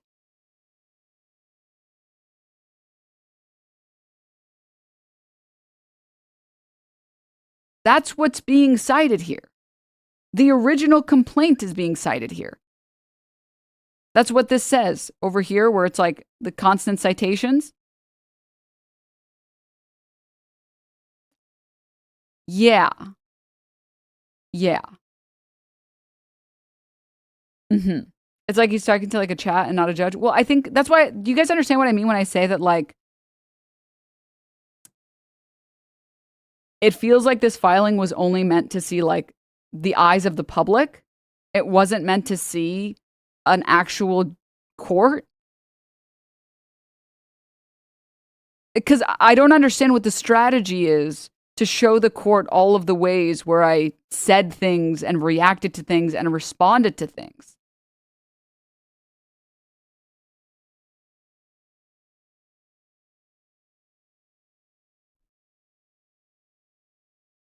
Makes sense though, because I guess he kept showing the lawsuit, and yeah, I mean, he did show the lawsuit a bunch of times on stream, so I don't know.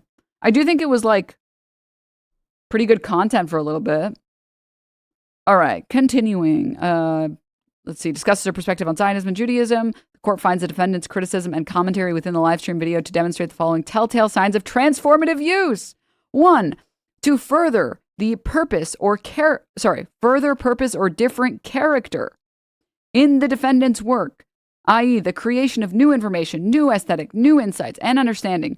And 2, the use of quoted matter as raw material instead of repackaging and merely superseding the objects of the original creation. So you know what's kind of funny?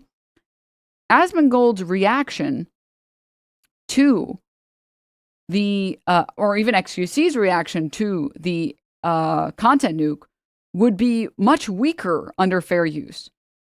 Because as you would imagine, saying based and saying yeah based, yup based, you're just repackaging the original work. For me to see something and say, what, this doesn't prove that there was systemic sexual violence, that it was used as a method of violence, what the fuck? No. Do I believe that it happened? Of course I believe that it happened. But there is a big difference between that and pretending like there was a grand scheme operation by Hamas to do these actions. Versus, because there's literally the UN report showed otherwise. Versus Israel and the IDF prisons where they literally have shown sexual violence to be a form of violence and torture against Palestinians. I am taking this new work and I am taking this raw material and I'm using it as an opportunity to provide information and to provide factually correct statements about X, Y, and Z thing, right? Whereas, as you would imagine, if I was to watch the video the entire time and go, yeah, based, yeah, based, yeah, based. Do you see how that seems a lot closer to simply repackaging the work? And that's what fair use is asking. It's asking, what was your goal and did you achieve that goal? Now, Ethan concedes the first part by saying her goal was the exact, complete opposite of my goal. And then did you do it? Yeah, here are all of the instances of you doing exactly that. Continuing, the undisputed, and then here we have a little footnote. Defendant provides additional timestamps for defendant's notable instances of pauses for commentary, reaction, analysis. And there's a bunch of timestamps here where I pause that are particularly juicy, where I say a lot of things. All right. And other than the obviously interspersed pieces here and there. Continuing, the undisputed purpose of defendant's live stream is to contest, criticize, and mock the plaintiff's message, which the courts have found weighs in favor of fair use due to its transformative nature. Think about it. Inherently, when you're watching a video, if you're reacting to a video, or maybe when you watch React streamers react to videos, they have a lot more to say when they disagree with what's on the screen. So if I watch Ethan's video and I disagree with the majority of it, and the entire time I'm like, yeah, this is wrong, this is bad, this is dog shit, here's why this is dog shit, let me pull up these articles, let me show you guys these. There's a lot more to add. Versus when I watch like a more perfect union video, it's like, yep, that's true. There's very little to add to that other than saying, yeah, they're totally right about this. And yes, the billionaire pedophile class is actively trying to make your life worse. I agree with the sentiment.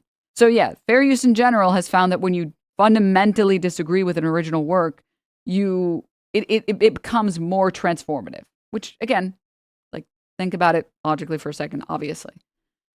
And then they quote Ethan Klein's lawsuit. See Haas v. Klein. Finding that the first factor weighed in the defendant's favor as the defendant's reaction video was quintessential criticism and comment. Finding transformative use where the host reacted to and commented on the original videos. This is a separate one. All right. Man. Oh, tough.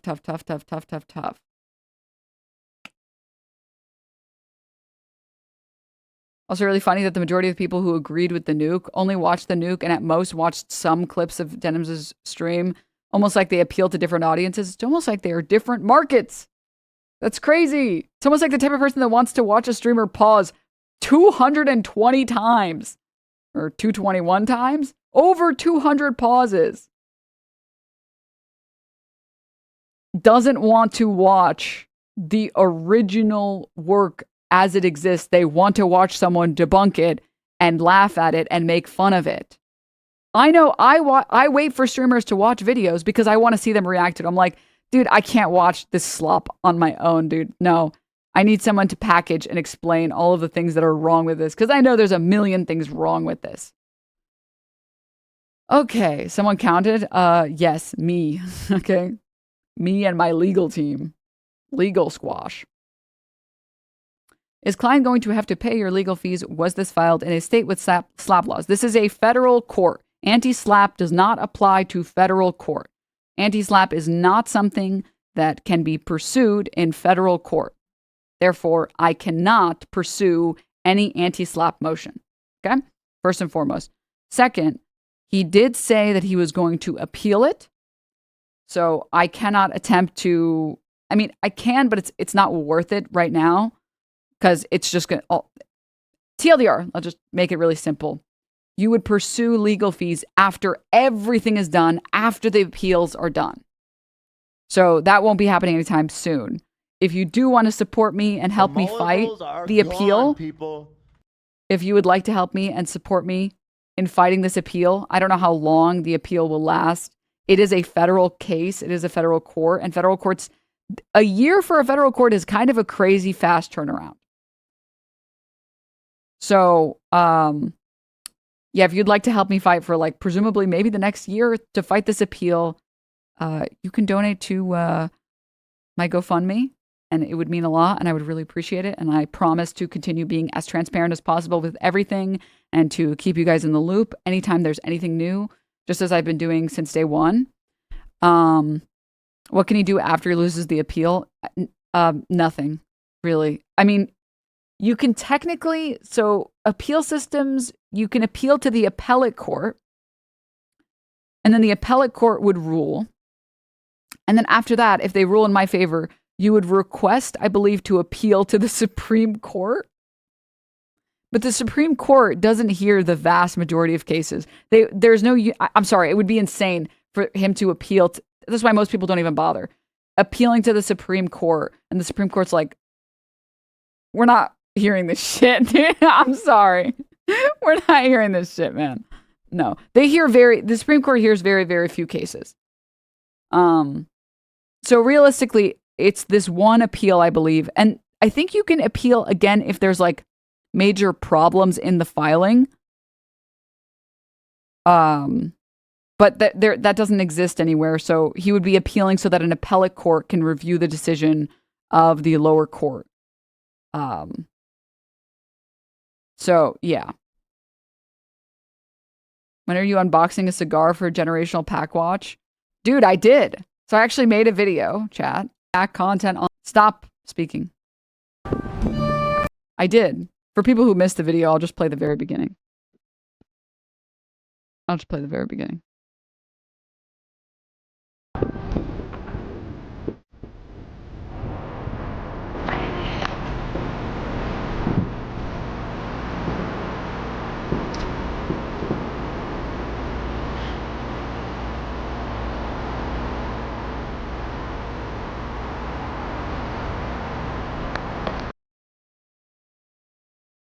Oh, hey there. It's your...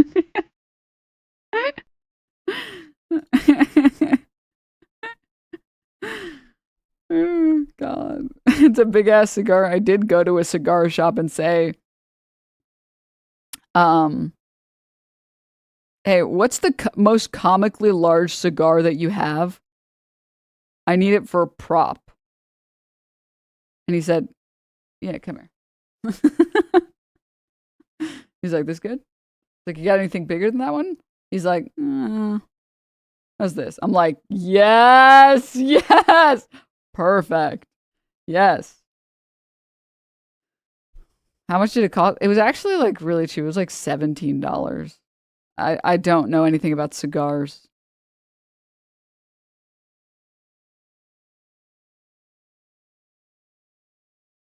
It was actually really cheap. Yeah. It was probably a really shitty cigar. Every time I accidentally inhaled... I can't do fucking shit. I forgot about that alert. Socialism for barbarism, thank you for the 10 gift subs. I would accidentally inhale because the only thing I smoke ever are like joints once a month, maybe. I'm like, I don't smoke, chat. Like, you can't do fucking shit. You aren't supposed to inhale. Yeah, that's why it was bad. So like, I'm so used to only smoking weed, so I would accidentally do it, and then I'd be like, no, you aren't supposed to. I know you are not supposed to. I know that. I know that you are not. I know that you are not supposed to. Did you guys hear me? I said, I know that you are not supposed to. And then I would accidentally, that means doing something by mistake. I would accidentally inhale. And then I would start coughing up my fucking lungs and being like,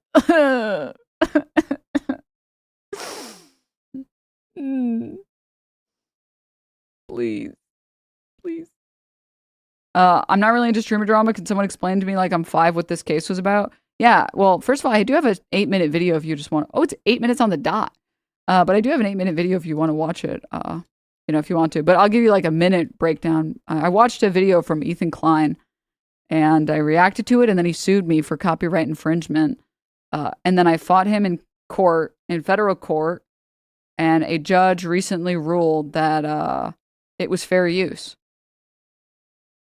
And my reaction was fair use. And, yeah. So Ethan lost. Ethan lost his court case against me. So, yeah. And now he's appealing it. Motion to keep the crown at all times. Yeah, but the fucking crown falls off my head so often. But yeah, I did go into the cigar shop. I was so stressed walking into the cigar shop. Everyone's watching, like, it's like an actual, like, cigar lounge. I felt like, I was like, hi, can I just have one for a prop? I'm making a video.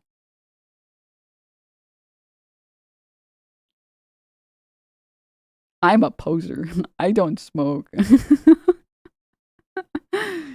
Oh, God. Could have gotten a prop one on Amazon for like $2. Well, but I wanted to actually smoke it. You know? I wanted to actually smoke it. I wanted to actually get I wanted to actually get a smoke shot. You know, that's the whole appeal. I want to, like, you can't fake smoke a fake cigar, right? All right. You should have smoked weed and then the rest of the video going, and giggling. Do you still have it or did you finish it? Do you see how enormous this thing is? Did I finish it? We are seeing Denims in a very Cuban time in her life.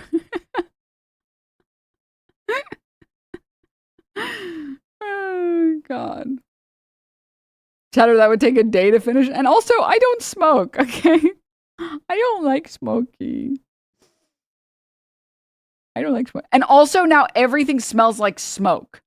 My clothes still smell like smoke. My hair smells like smoke. So I have to, like, full-blown shower and, like, wash everything. It's brutal, man. Like, I'm like, I just want to get the fucking smoke. I've brushed my teeth, like, so many times, and I still am tasting the smoke, dude. I can't. Oh, but anyways, all right. Where were we? Right. Continuing. I hope that explains some of that stuff. Denim's literally complaining my smoke was too loud. Dude, I know. I've had a friend who worked in a cigar shop said that 9 out of 10 sales are either one-time celebration or as a prop. Okay, phew. I was like, I hope he doesn't mind. I just want you a cigar. I want a big cigar so I can smoke it for a bit. All right. Where are we? Right, continuing. Okay. Back to so the judge quotes Haas v. Klein and says that when the purpose is to contest and criticize, that weighs in favor of fair use. The facts here closely align with those in Stebbins v. Alphabet. So Stebbins is this case that I was talking about earlier where it's a pretty recent case. This guy on YouTube made like a 3-hour Fallout video essay. And some people, some like podcast or whatever, they reacted to it and they called it poo-poo trash. And he sued them and said, you guys watched my whole video and you stole it and I would like to sue you. And the court said, effectively, hey, a live stream is a very different experience than a video. Also, they paused a bunch. Also, they had a lot of commentary. They skipped around. They went back. They criticized it thoroughly. So it doesn't really matter that they watched the whole thing. In fact, for the purpose of what they were trying to do, which is, debunk your video, it was they used the correct amount. They did not use more than needed. So, yeah, that's fair use. So we cited this case, which was, kind of a recent development. And I'll just read out what the judge says here. In Stebbins, the court found that the subject live streams to be highly transformative works because the live stream involved the viewing of the subject video for seconds at a time before pausing to respond and critique the subject video. And anyone who's watched React streamers knows about this. I will tell you guys on at least more than one occasion, I have closed a stream to just go and watch the original video because I realized I didn't want someone sitting there and pausing over and over and over again. I just wanted to watch the fucking video. And I'm like, all right, dude, I get it. This is not what I wanted. I wanted the original video. I'm just going to go and watch the original video because it is a fundamentally different viewing experience. And anyone who's watched React streamers knows what I'm talking about. I've done that with you. No offense taken. None. No offense taken. It is a very delicate balancing act where you want to share so much when you're talking about something and reacting to something, but you don't want to share so much that you're just sitting there fucking talking for an hour straight and then you realize you've only actually played 2 minutes of the original video. So, yeah, no way. Sorry. This is really funny. Breaking news. McMorrow to end her U.S. Senate campaign. I'm just going to play it again, guys, right? I have to, right?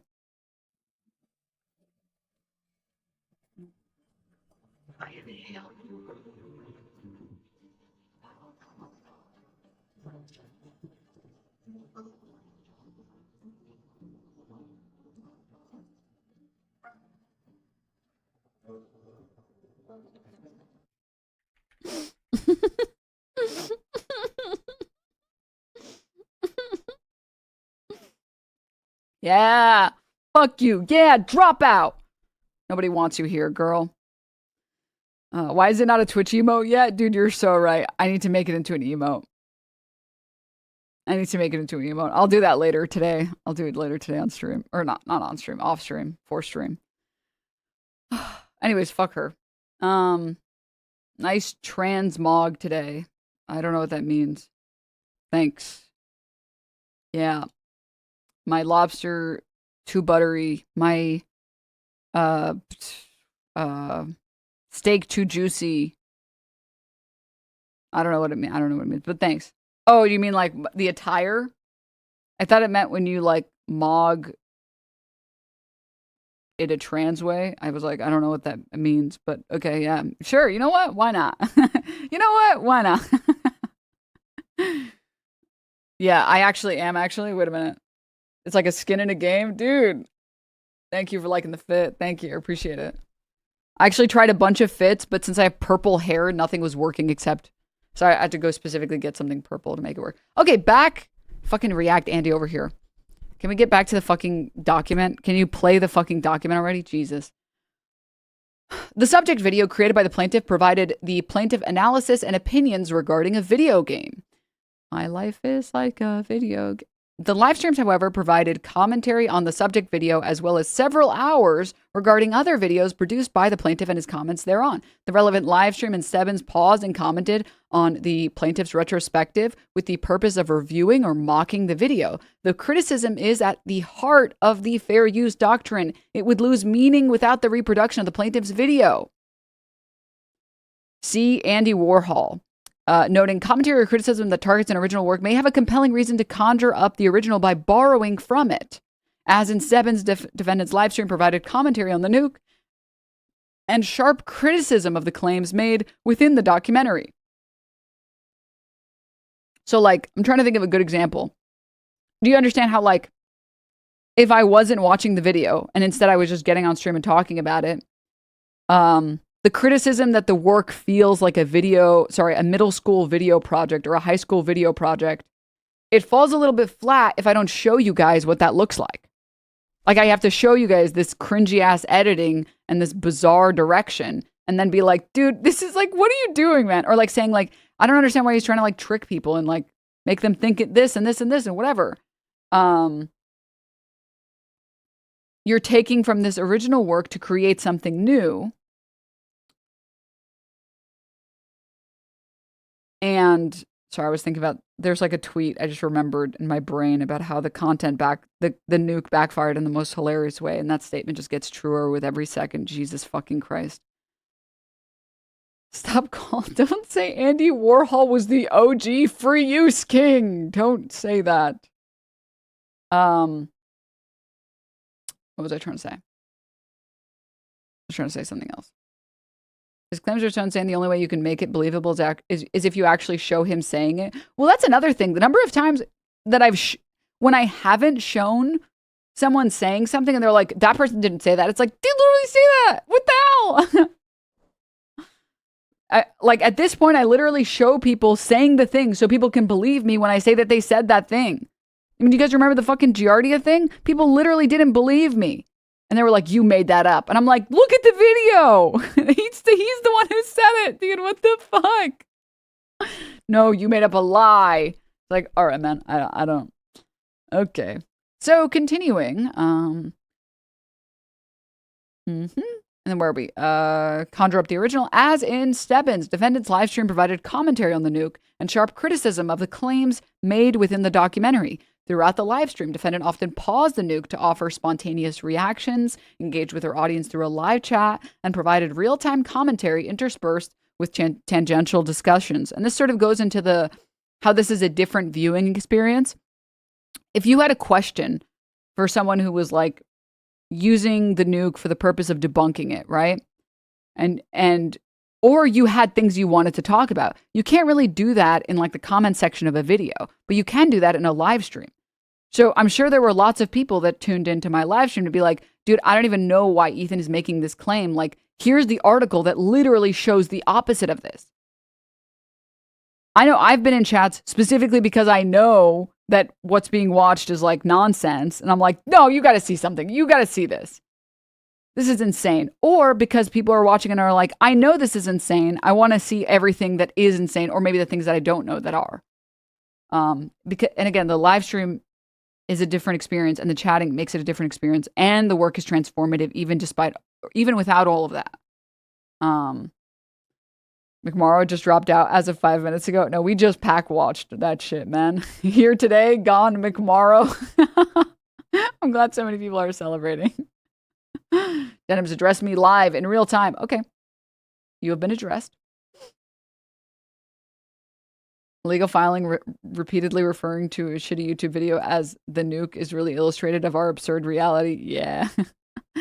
All right. Continuing throughout the stream. Yes, yes, yes. And then these are multiple parts that show like me giving a good deal of criticism or commentary or reacting to chat messages. So like from 148 to 150, I just sat there and yapped and whatever. But there's like plenty more. Okay, continuing. Further, the courts have recognized that the differences in viewing experiences and the uses weigh in favor of finding a fair use. Because defendants' use of copyrighted material served a completely different function than that of the plaintiffs, this first factor weighs in defendants' favor. The difference in viewing experience here is undisputed.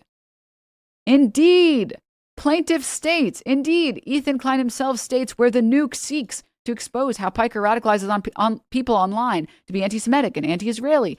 Denims attempts to use the nuke for the exact opposite purpose, to radicalize our audience to be anti-Semitic and anti-Israeli, along with defending Hassan.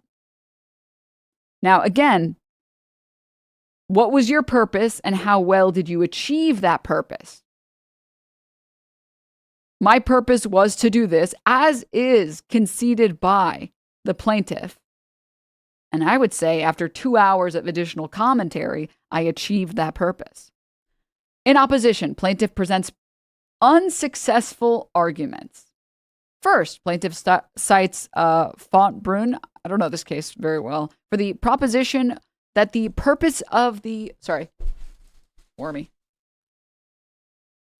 that the purposes of plaintiff's video and defendant's live stream overlap to undermine defendant's transformative argument.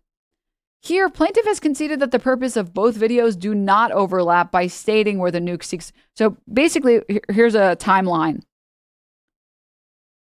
I file my motion to dismiss. Okay, after we file the motion to dismiss, they had time to respond. They responded by saying, I'll give you a short TLDR. Nuh-uh, we didn't mean that when we said it. Listen, when we said that she was using it for the opposite purpose, we were just kidding about that. We were joking. We were kidding. We didn't mean it like that. We didn't mean it like that. And then we responded saying, no take backsies. And here the judge says, sorry, no take backsies. Sorry, you already conceded this. You don't get to unconcede this. You don't get to take this back. You don't get to say later, wait. No. The purposes overlap. I know we just said 2 seconds ago that they used it for completely different purposes, but we didn't mean it like that. We meant it in the way that would win the case, not in the way that would lose the case. Can we take it back? And then the judge said, no, you already conceded this, saying where the nuke seeks to expose how Hassan radicalizes people online to be anti-Semitic and anti-Israeli. Then it attempts to use the nuke for the exact opposite purpose. Additionally, the two subject videos are disparate from the subject works in De Fontbrunn, which did overlap in nature. And then it talks about this work, the Picasso project and the subject photographs both presented the works of Picasso with the shared purpose of documenting Picasso's works. As previously established, the subject videos in this matter do not share such an overlapping purpose. My goal in showing Ethan Klein's video on the screen at all and reacting to it was not to say, Ethan Klein is so great and amazing. Look at how great his video is. I would like everyone to look at how this video is amazing and incredible. No, I put it on screen to be like, and this is wrong, and this is wrong, and this is cringe, and this is wrong. And so you can't make the statement, the definitive statement, that it was for the exact opposite purpose and then take it back. Which, a little comedic, but the same thing happened in the Stebbins case. The filing in the Stebbins case, that guy did the same thing where he said, no doubt, it is transformative, but I didn't like it. And then he was like, wait, I take it back. I was kidding when I said that. And the judge was like, no take backsies. Mm-mm. Mm-mm-mm-mm-mm. McMallory just dropped out? Yes. Correct. And now the fucking Arabs are going to win. So he sued you for defamation? No, he sued me for copyright infringement. And I just won. Because fair use exists. Get these shirts for legal fundraising. Oh my God, these are so cute. I should put out some merch, honestly. We should do some merch. I know I've said that 40 times, but Denims McDonald's just dropped out. Nice. Alrighty. Continuing. Previously established. The subject of videos in this matter did not share. Blah, blah, blah. Okay. Second, plaintiff cites this other case, Maya Mag, for the proposition that the defendant engaged in wholesale copying sprinkled with spoken commentary, which the court found Monge found at best minimally transformative. Defendant's live stream went merely... Sorry, this is the most important thing, okay? A lot of people seem to think that, like, I keep seeing this fucking cope posting. I don't know, I guess, what other cope there is. And a lot of the people online that, like, don't like me are also delusional, I think. Because I respect the people that are like, listen, I don't like Denims. Her camera's too big and it bothers me. But she did win her court case. And she's hot as hell. It's like, you know what, man? Speak your truth. Speak your truth, bro. Speak your truth. But the people that are like, no. Oh, so what? You could just watch a Disney movie and say nothing? And that's fine. It's like, did you read the filing? It's not that long. You guys agree. Most of this filing is like, these are not difficult documents. Some court documents are really dense and are actually really difficult to parse through. This document is written in pretty like plain language. If you know all of the details of the case, it's actually not that hard to read this document. It's also really short for a legal document. Sure as fuck isn't the 70 pages I had to read. But here it literally says, defendant's live stream went beyond merely reproducing or supplanting the nuke. However, rather, as set forth above, the live stream incorporated real-time commentary, criticism, and analysis that altered the purpose and character of the original work. Accordingly, unlike the defendant in Monge, the defendant did not simply repackage or republish the underlying work with incidental commentary, but instead used the work in furtherance of a distinct, expressive purpose. Which it literally says, nuh-uh. No. There is not wholesale copying sprinkled in. Oh, sorry, with sprinkled in commentary, excuse me. That's ends that sentence. Have you considered increasingly larger crowns? I did have some other contenders, but this one is so heavy and it bothers me. Like, it kept slipping off my head, and it's so heavy that if it fell on my foot, I think it would, like, fucking cut me. And it would bruise me. Heavy is the crown. That real gold. If you think I would be fundraising, but I could buy this, like, fucking 2-pound real gold crown, you've lost your marbles, man. The marbles are gone. Not glue it to a headband. Bro, you are overestimating my commitment to the bit. And also, this thing is not that easy to hot glue. As someone who's hot glued a lot of things, they've got like a little string. Whatever. I'm not talking about this. 24 karat. Real. Yeah, now we know where all the donations went. She bought a big crown and it bothers me. So, continuing. This is one of the few parts in this document that's different from the tentative ruling. So, during oral argument, so this was the hearing that I went to, plaintiff argues that due to defendant's hate watching of the nuke, The entire purpose of Denims' watch party was to hate watch TEI's work without giving any benefit to TEI. Plaintiff provided this argument to diminish defendant's claim of transformative use. As in Stebbins, defendant's livestream provided commentary on the nuke and sharp criticism of the claims made within the documentary. Although the court finds some merit in plaintiff's position regarding hate watching, it is insufficient to negate the transformative nature of defendant's work. Defendant often paused the nuke to offer spontaneous reaction, engage with her audience through a live chat. Defendant provided real-time commentary interspersed with tangential discussion. Defendant did not simply repackage or republish the underlying work with incidental commentary, but instead used the work in furtherance of a distinct expressive purpose. And then there's a footnote saying, hate watching can be understood as the intentional consumption of an expressive media, not for enjoyment, but for the purpose of criticism as the viewer remains engaged, despite finding the content objectionable. And basically the judge says that doesn't matter because it's transformative. So may I suggest an analogy briefly?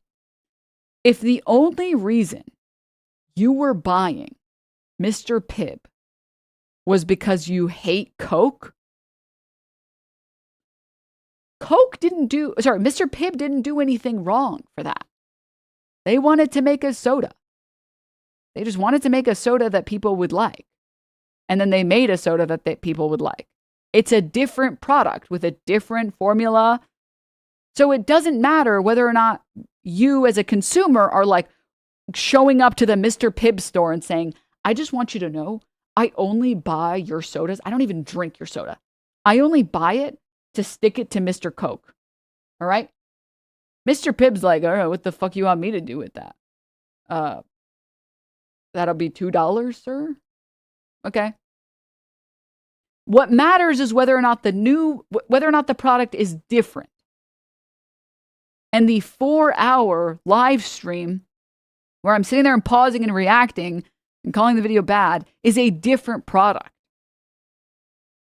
So it doesn't, the transformative nature of it is so important that it doesn't matter if there are people in here or there were people in there that just really fucking hate Ethan. Because my work was transformative. The work is new. Can you imagine what an insane precedent that would be, by the way?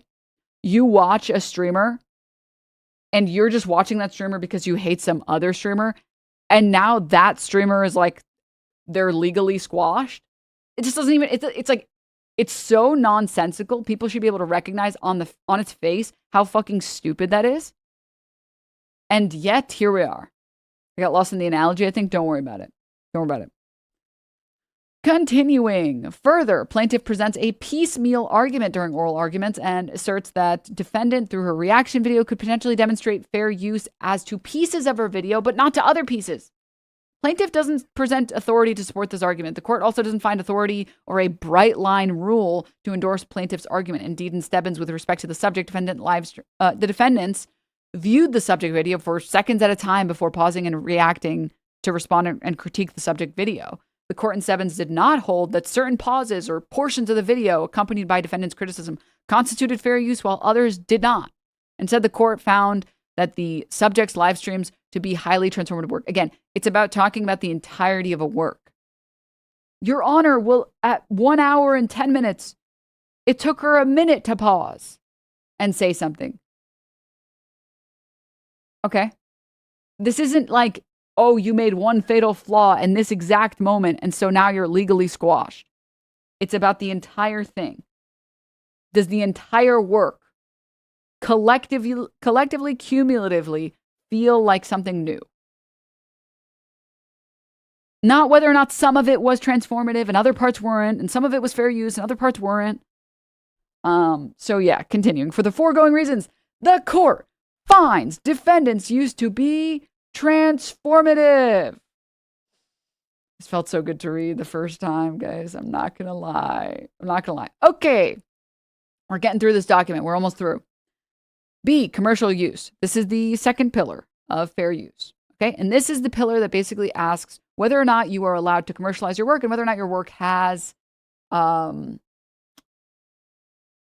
should have copyright protections. Okay. The second part of fair use involves whether the new use is commercial, whether the user stands to profit from exploitation of the copyrighted material without paying the customary price. Critically, the more transformative the new work... Wait, is this the right one? I might have been mistaken about it being the third one. Let's keep reading, and then I'll know for sure. Critically, the more transformative the new work is, the less will be the significance of the other factors like commercialism that may weigh against finding of fair use. The commercial use factor also concerns the degree to which a new user exploits the copyrighted work for commercial gain as opposed to incidental use as part of a commercial enterprise. The court in Draft Express found that even if the relevant video were considered at least partially commercial, its transformative nature offsets the significance of any commercialism. So basically, it would be crazy that if you criticize something, you couldn't make money. If you're fully transforming it, making something new, you can make money doing that. Reviewers would all be out of business. I mean, critics would be out of business, right? Hassan would be broke and homeless. Actually, the entirety of the slop tubers on YouTube, none of them would be able to make money. None of them. Here, defendant contends that her use was not sufficiently commercial enough to outweigh the transformative nature. As defendant is a live streamer, she's eligible to receive subscriptions, donations, and advertising revenue during her Twitch broadcast, regardless of the content nature of her use. So there is no doubt that there was a commercial use of the subject work. Basically, yes, correct. While I was live streaming, people were subbing, and people could sub. See generally, Wall Data Inc. versus Los Angeles County Sheriff's Department. A commercial use is demonstrated by showing that repeated and exploitative, unauthorized copies of copyrighted works were made to save the expense of purchasing authorized copies. Although Whistle's social media presence may serve to promote its business and indirectly boost revenue, the commercial use factor concerns the degree to which the new user exploits the copyright for commercial gain as opposed to incidental use as part of a commercial enterprise. The defendant's transformation of the original work heavily outweighs the commercial nature of its use. Because defendant's use of the clip is transformative, the fact that Jersey Boys is a commercial production is of little significance, citing a different case. Finding that a work's commercial qualities become less important where use is highly transformative. So when the work is transformative, okay, this was the wrong one, by the way, I was mistaken. This factor was in my favor. It was the next factor. My apologies. Basically saying, yes, Denims made money on her stream. Yes, people sub to her stream. But that's not important enough for how transformative her work was. You can make money on your transformative work. That's okay to do. Great. Excellent. Accordingly, under the analysis of the first factor, the court finds that the defendant's use weighs in favor of fair use. All right. Oh, that was part B. Sorry, I apologize. That was all still the first one. That was all still the first factor. Here is the second factor. I apologize. Nature of the copyrighted work.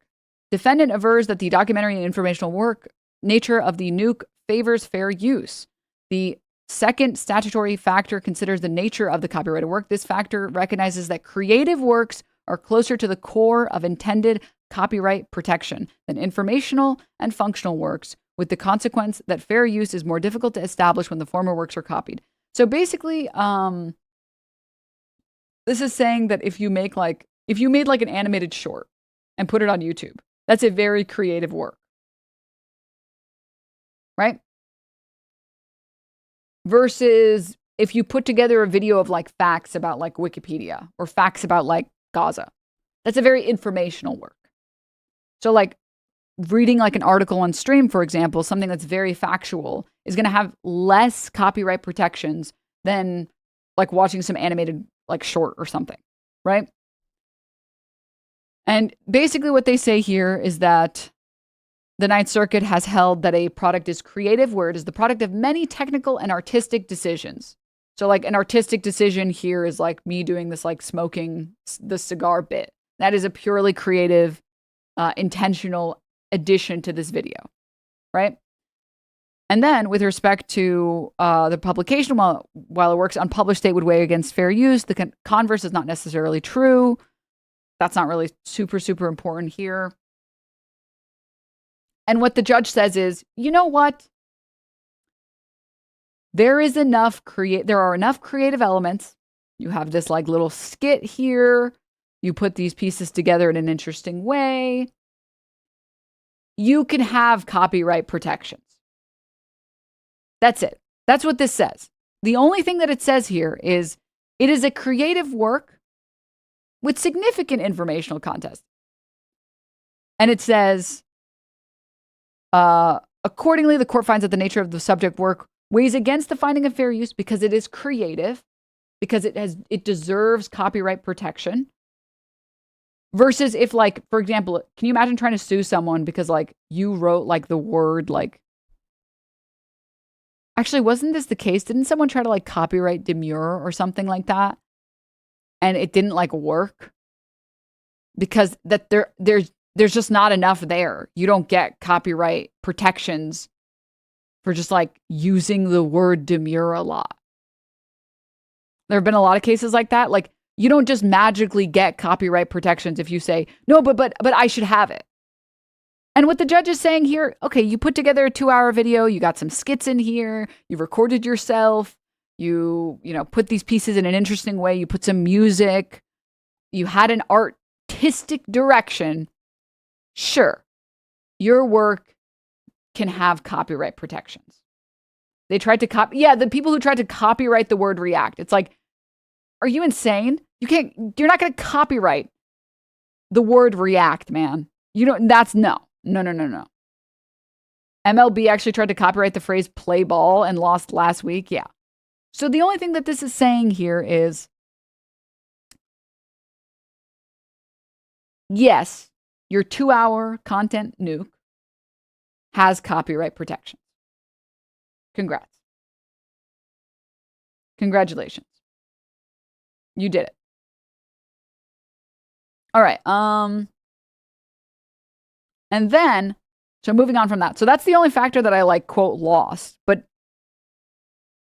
I thought that was, like, kind of obvious. No? But anyways, continuing.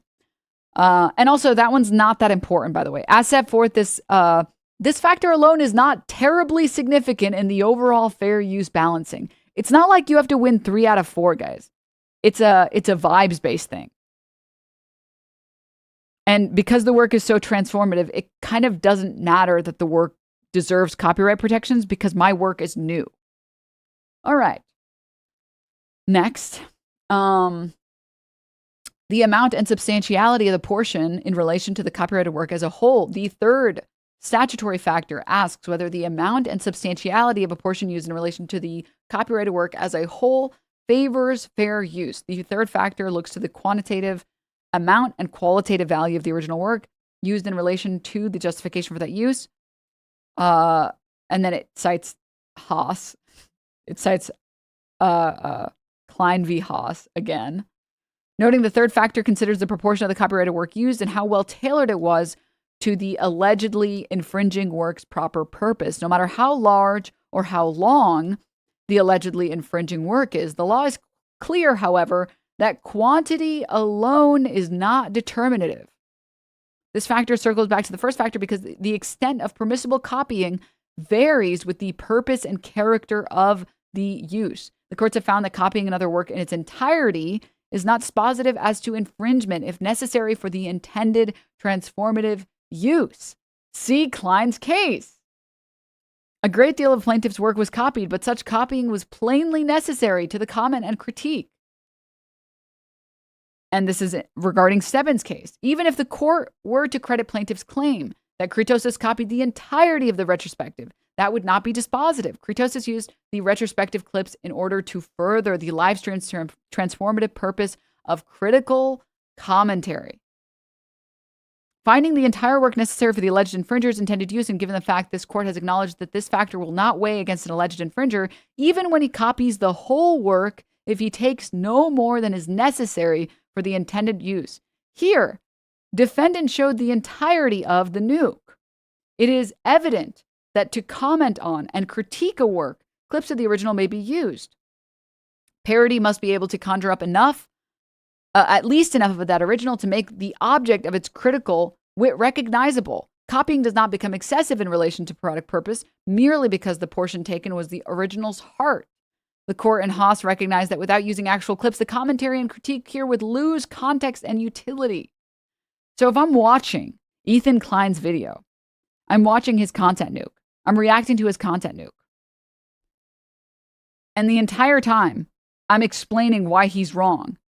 How can people understand what I'm explaining without seeing the original? If I'm saying that's insane that he would say that, doesn't he understand this and this and this? The original is necessary.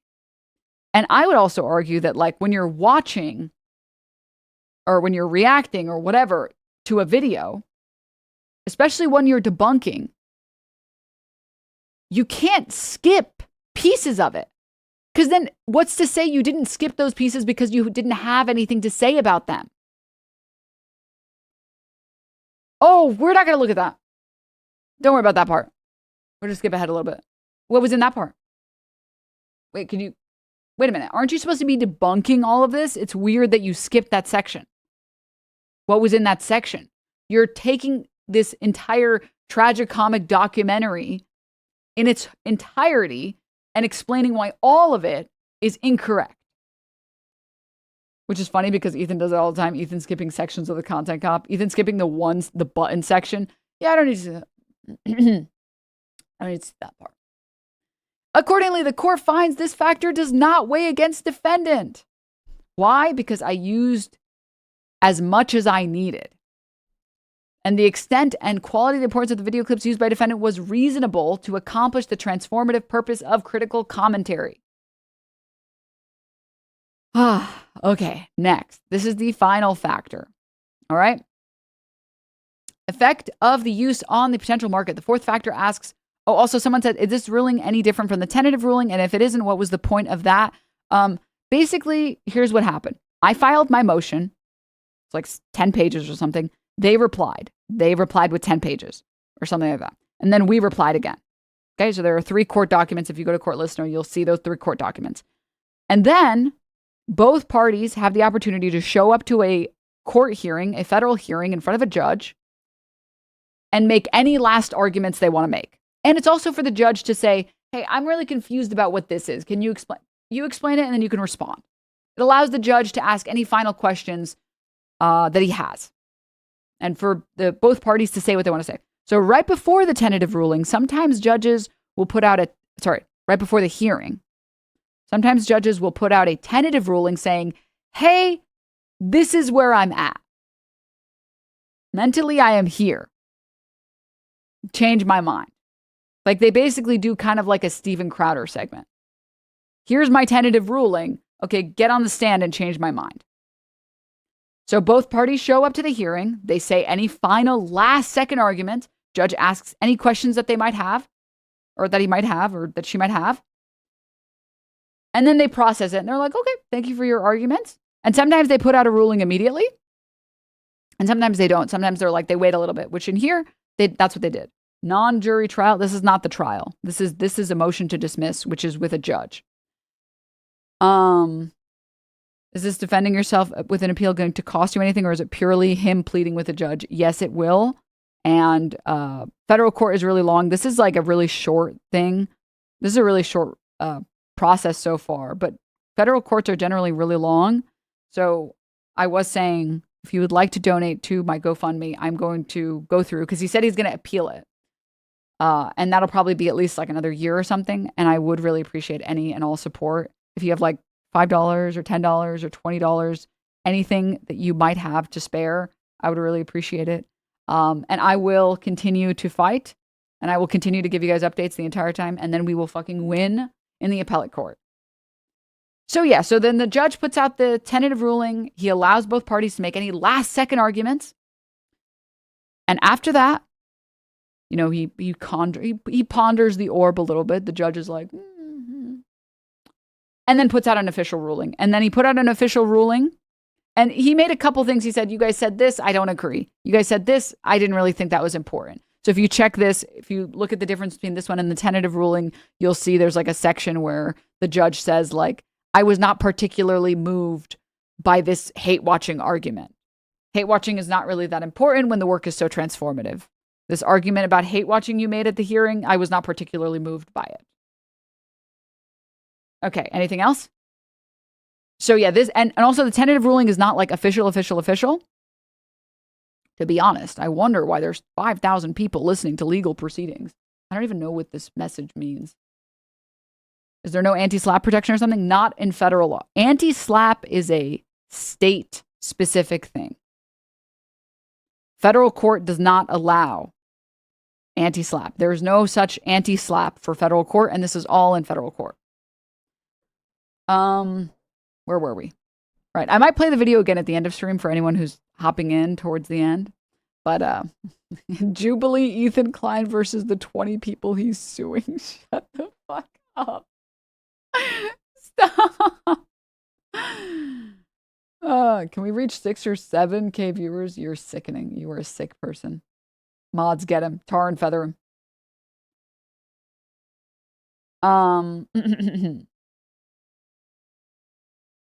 Hassan's hot. Oh, I'm gonna fuck him.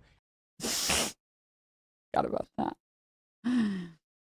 Buyers, thank you so much for the gifts of thanks. All right. How can you appeal after that? It's GG. Well, basically, you're putting it in front of a different judge and saying, Mr. Judge Man, Mrs. Judge Lady, please rule differently from that guy. That's what the appeal process is. That's what the appellate court process is.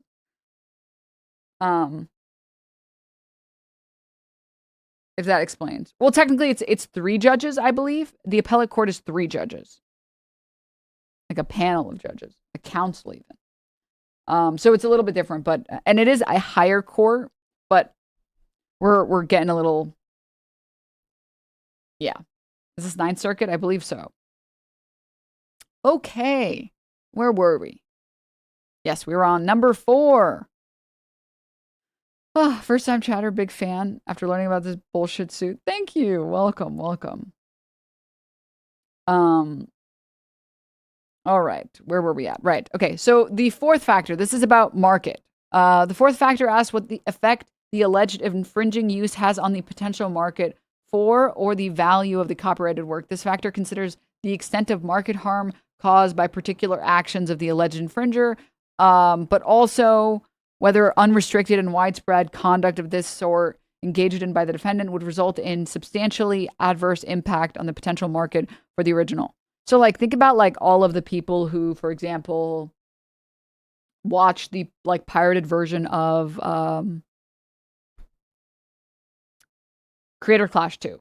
Like, there was actually a significant harm to the original pay-per-view purchases because of the rebroadcasts there, right?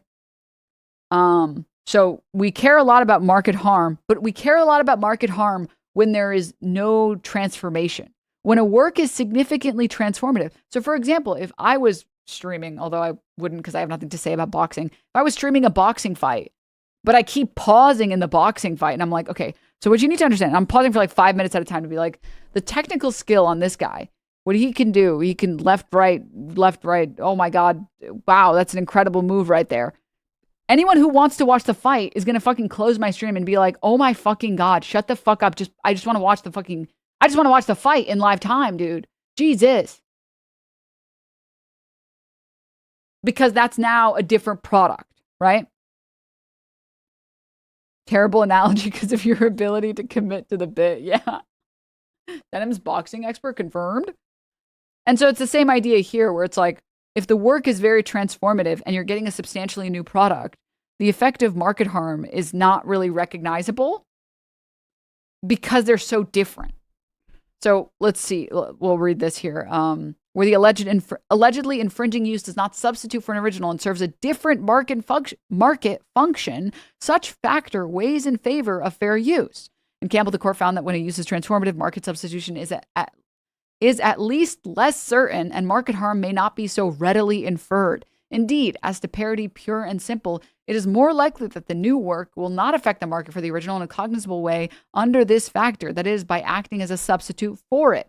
Thus, where the original work and the new work serve different market function, such that there is no market substitution, the new work is more likely to be fair use. At Denims, I can confirm I had no interest in watching the nuke, but I watched all 4 hours of your response to it. And again, it's like, there are a lot of people that are like, I don't want to watch this content puke. I don't want to like have my ears fucking fall off watching what I know is a bunch of drivel. I would be down to watch somebody else debunk it and talk about all the parts about it that are bad. But for fuck's sake, I'm not watching this trash. I'm sorry. I'm not watching this. And that's what we're saying. We're saying these are different experiences. They're just different experiences. First of all, there are no Ethan Klein fans that are going to watch me over the original video. Why would they? If they're watching me, it's because they want to see what I'm going to say. Because I'm providing something different. There's no one that's watching me that would want to watch Ethan. There's no H3 fan that's watching me instead of Ethan just because they want to watch the original video. They would just watch the original video. If they're watching me, it's because they want to know what I'm going to say. That's why they're watching me. Right? Also, don't say that Denims Hassan has like hundreds of hate watchers. Well, yeah, but that's because they want to hear him say stuff so that they can type shit at him. You understand? Anyone who is an H3 fan that's watching my stream is watching my stream so that they can hate on me and hate on what I'm about to say. They're not there to watch the nuke. They're there to watch me. And then there's like, which they try and say like, well, what about the hate watchers or whatever? But again, hate watchers, so people that want to watch Ethan, but they want to hate watch Ethan, it doesn't change that my work is so transformative that the purpose of like any individual viewer is not relevant anymore because the transformative nature of the work is what's the most important. If that makes sense. And then you still also have to prove that all of those people weren't there for my commentary, that someone who was a hate watcher wouldn't want specifically my commentary. So there's two different hate watching groups here, but both of these don't make any sense and aren't good enough arguments when we're talking about this copyright lawsuit. Okay. Defendant's live stream is not a market substitute for the nuke because someone watching the former will have a very different experience from watching the latter. Anyone seeking to watch the nuke, a scripted and edited documentary, would have a distinctly different experience watching defendant's fragmented start and stop live stream, which featured spontaneous reaction, live chat interaction, sharp criticism throughout, and extrinsic source material. And then they cite Stebbins' case, saying, finding a lack of market substitution because anyone seeking to watch the live streams would have a fundamentally different viewing experience than a person seeking to watch the retrospective. Anyone seeking to watch the original on its own will have a very different experience watching the reaction video. So if there are people that wanted to watch the nuke, if they tried to watch my stream, they would get mad and leave because I kept pausing and fucking yapping so goddamn much. Like literally, it was a fucking yap fest. The people who were watching my stream wanted to watch me make fun of the content nuke. That's why they were watching. Or to like clip me because they were like, oh, I'm gonna send this to Ethan or something like that, or whatever. There's literally an emote because you pause so much. I mean, certified yapper. I am a certified yapper. Legally. I can't believe there's an official legal document of me saying someone's work feels like a middle school project. That's crazy. Okay. And then it cites this other work, Denims attempt, and then again, they cite the original statement from Ethan Klein. Indeed, plaintiff's own allegations suggest as much. Denims attempts to use the nuke for the exact opposite purpose. So he's saying it's a completely different market.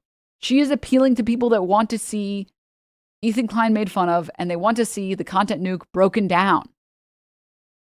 The decision in Hughes v. Benjamin, the court held, is highly instructive. There, the court held there is no danger that SJW levels awareness will usurp the market of progressive commentary, such as we thought she would win. Benjamin's target audience, generally political conservatives and libertarians, are obviously not the same as Hughes' target audience. Moreover, although SJW levels awareness is comprised entirely of portions of We Thought She Would Win, there is no reason to think that Hughes' audience would abandon her progressive YouTube channel to watch the derisively titled SJW Levels Awareness on a Conservative YouTube channel simply because it contains parts of her work. So this is basically saying there are no Ethan fans. There are no Ethan Klein fans that were watching my stream as a way to watch the original broadcast. They were watching it because they wanted to see what I was going to say so that they can call me stupid or whatever. Hey, why are you just reiterating court shit though? Because I want to. There's this thing called free will. You should try using it to do things that make you happy. So, yeah. I wanted to. Any other stupid ass fucking questions? It's like I guess when you can't ask, like, how's the lawsuit going? This is what you have to rely on. Hey, why are you just reiterating? Okay, and then finally, because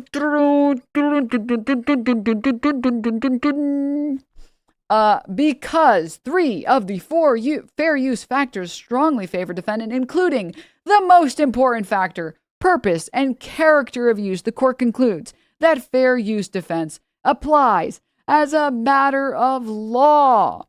Thus, the motion for judgment on the pleadings is granted. For the foregoing reasons, the court grants motion for judgment on the pleadings. The court orders defendant to prepare and submit a proposed judgment in this matter within 7 days of this order. It is so ordered.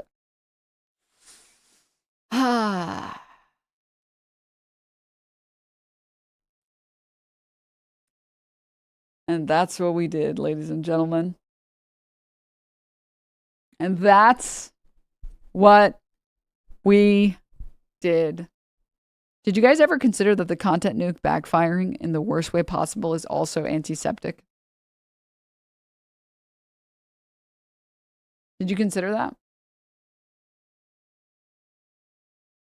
And it's hummus. It's also hummus. And the document also personally did CPS. This legal squash document. And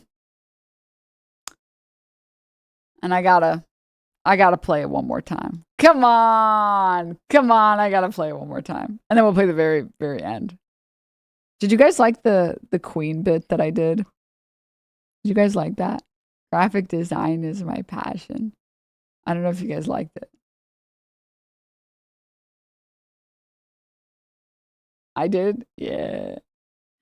Maybe I'll just play the whole video one last time. And then we'll head off for today. Shall we? Can this be a new stream intro? Honestly?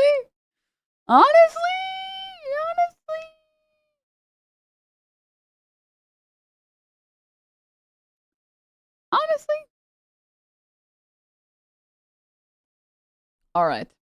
Let me put this on here. Let me put... Okay. One last one. We'll run it back. For anyone who missed it at the very beginning of stream.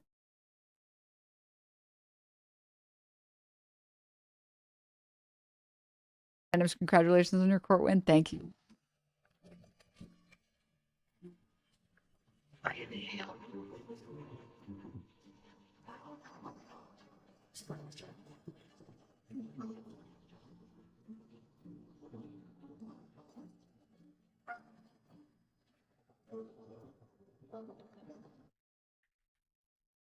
Oh, hey there. It's your old friend, Denims. I have a lot to catch you up on, but before that, a quick message for Ethan. Look at me. This is me. I win, you lose. And you will continue to lose. And I'll tell you why. Because I'm not done. I'll never be done. Fat L's, cringe, you lose. I win. Before we start, let me bring in our honored guest. You might have previously known him as the Fair Use King.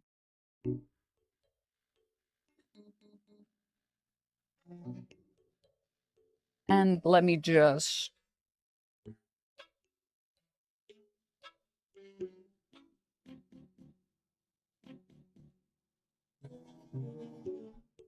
There we go, much better.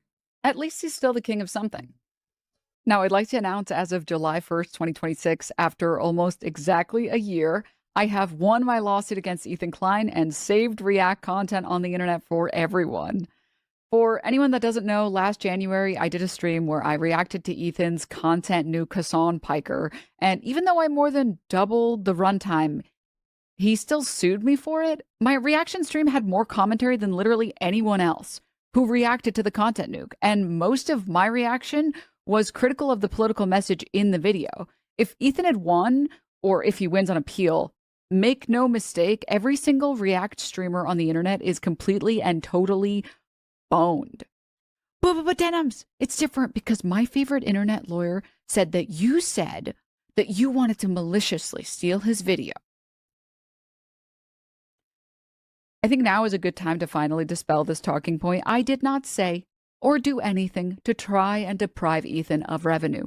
There are lots of different versions of this claim, like that I told people to not watch his stream or to watch my stream instead of his, or that I advertised my stream as like a place to watch the nuke, or that I told anyone else to do any of those things. But none of that happened. And yet a bunch of people became convinced that I would lose my lawsuit because of this. Like, a lot. Tonight, I'm gonna have myself a real good time. I feel alive. And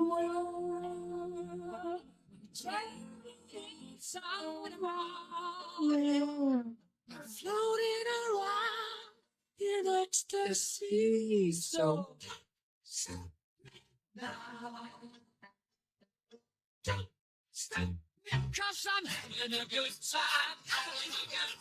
She's cooked. I mean, I'm not. I now move my percentage for Denims losing above 90%. Denims is cooked. Like this is not going to be good. I saw that some people are getting sued for reactions, or it's people that like maliciously react. Like they react to people they hate. They're like, watch me so that they don't get any views. Like, yeah, you can't do that. You cannot go out there and use your content in your platform as a replacement for what they're doing and say you're doing that and advertise that you're doing that. It's like, I think whatever happens with this lawsuit, I don't know what the fuck will even happen as a result of this, but either way, she's losing. I don't like watching desperation, like all those videos of like small animals getting eaten by snakes and shit, sort of primal shit of like a human being in that scenario. Denims does deserve it, so maybe it is worth watching. About that lawsuit, honestly, I feel like they're already fucked, right? And I feel like they're basically cooked no matter what. Denims raised 15K for Ethan. That's nice of her to do that. The lawsuit asserts that there has to be some kind of like conspiracy with the H3 snark mods, but I've never communicated with any of them in any way. So what exactly did I say that proves this malicious intent and involvement in this conspiracy? Well, here are the clips from his video. We're relying on you to stay live so we don't give more views on the nuke. Yeah, I'm gonna stream it. Since he confirmed it's coming out today, we're gonna stream it. If you want to watch it with someone else who's already watching it, you know, come enjoy the watch party somewhere else. If you enjoyed not giving any views to that terrible video, follow, subscribe, throw a prime if you like the content, if you enjoyed your time here. Compelling. Sorry, director's cut really fast. I highly considered wearing the same shirt. I did highly consider doing that. And honestly, if I had a purple version of that shirt, I would have done it. Right? Here's the thing. I don't care how many views Ethan's video gets. It's just not something that's ever crossed my mind. So in that first clip, when I read that chat message, I answer their question and move on. I hope you guys don't mind me not lambasting that chatter. You literally should have tarred and feathered that chatter. You literally should have tarred them for saying that. The second clip is so plainly out of context that I don't really know what to think of it, especially considering that they also tried to use it in the filing. Let me play the full thing for you. Oh yeah, this is another thing. Don't go bother Hassan while he's in fucking Japan having a good time. Don't bother him about this stupid garbage. Like, I think it's bad enough to like lose a friend, especially someone where someone you really try to like make a better person. The last thing I would want while I'm vacationing in Japan is to be fucking linked 100 times some video from a deranged ex of mine, right? If you want to watch it with someone else who's already watching it, you know, come enjoy the watch party somewhere else. It's crazy that they cut those two, well, that Ethan cut those two parts together, where it's me saying like, yeah, I'll be streaming it, come enjoy the watch party somewhere else. Meanwhile, that second clip is me saying, dude, don't go and harass Hassan and be like, watch it, you need to watch it. Like, I know that when that happens to me and I get people in my chat sitting there spamming a video and I don't want to watch a video, I'm like, dude, stop sending me this video, man. I don't want to watch that video. So I didn't want my watching it to cause more people to sit there and fucking type in Hassan's chat and be like, watch it. Because he's like on vacation, he's chillaxing, doing IRL streams. Why the fuck would he want to watch this video? Why would he want to interrupt his IRL broadcasting streams to watch this fucking doo-doo? Right? And that's me saying, if someone is already reacting to it, just go watch the people who are already reacting to it. Don't bother people to go and react to it. I understand you really want to see what Hassan would say and you really want to see Hassan's reaction, but just watch the people who are already reacting to it. I don't think that needs any further explanation. The last clip is me shilling at the end of my stream. So, you know, after I had just spent the past 4 hours tearing this video apart, what can I say? I thought the video was bad. Whether or not people watch his video is just not something I had thought about at all. If you want to argue about it, the viewership of my stream is totally insignificant compared to his. And nobody that listened to me criticize him for 4 hours was going to watch his video anyways, because it's a completely different experience. And I mean, that is literally what the court found. So all of that to say, there isn't anything uniquely special about this case. Technically, between you and me, even if there was, intent doesn't actually matter. I like how you're watching yourself like a proud mom. I know, right? Why am I like 2 shades lighter? I did shoot some of these scenes at night. I look so tan in this video and I look so white on camera right now. I have like the fucking sepia filter in the other one. It's the same camera. It's the same angle. Like I guess I'm a little bit closer to the camera, which is, I don't understand when it comes to analyzing whether or not something is fair use. So yeah, Ethan posted this IG story saying that he would be proceeding with an appeal. And as I've stated from the very beginning, I will be fighting this lawsuit to the end. I could not have gotten this far without all of your support. And to be honest with you guys, it has been kind of expensive. So from the bottom of my heart, if you would like to help me fight this appeal to defend React content on the internet, please go to ethankleinlive.com and donate or exclamation point, $5, $10, GoFundMe. $20, really any amount that you're able to. Thank you again to everyone who has supported me and believed in me. And as I said before, I look forward to beating Ethan Klein in court.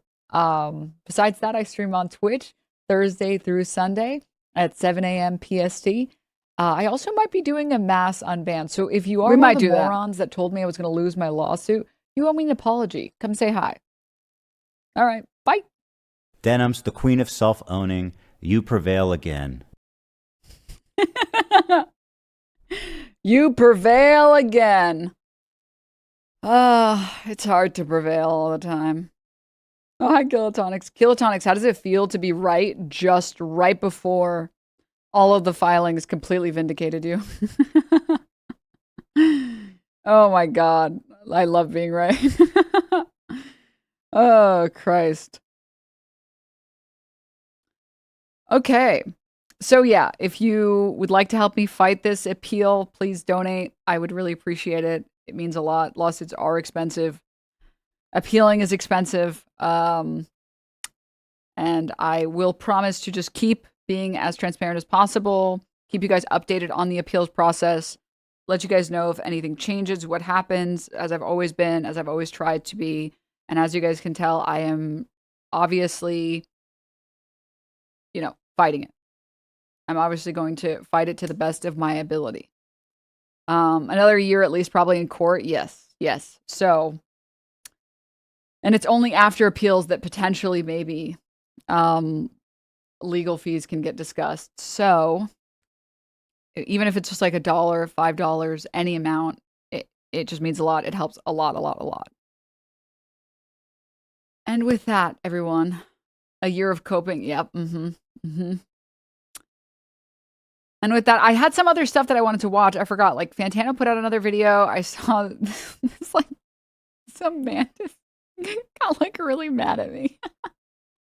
I saw Asmongold coping, and I have to talk about that as well. Also, I'm sorry I missed it. Cat Belly, thank you so much for the 5 gifts. Zap Funksing with the 67 ones. Can we watch the cope? Maybe if I'm feeling brave, guys, tomorrow we can do like an alt stream where I just watch some of these funny memes and talk about it. Maybe I won't. I might not do cam. I just have a lot of like, guys, my apartment is like, it looks like a tornado hit my apartment. I still have everything from like Vegas, which is like basically not unpacked. My lawyer can't do fucking shit. I don't think I have a single table that doesn't have random stuff on it. Like I'm so cooked, guys. I'm cooked. It's not legally. I'm just cooked like cleaning wise. So I have a lot of stuff, and I have a lot of like really cool. I did a bunch of photo shoots that I'm really excited to post and some great content. I did a Yoruichi cosplay. Not many of you guys saw that for cosplay enjoyers in chat. And I was like, I am not letting this lawsuit victory stop me from going to Anime Expo. I worked so hard on this gosh darn. They should be kissing Denims' feet. True. That's me. Look, it's me. Hey, yo. It's me. So I'll take some like actual like photos. I have like a couple, but I'm gonna do like a nice fun shoot with that.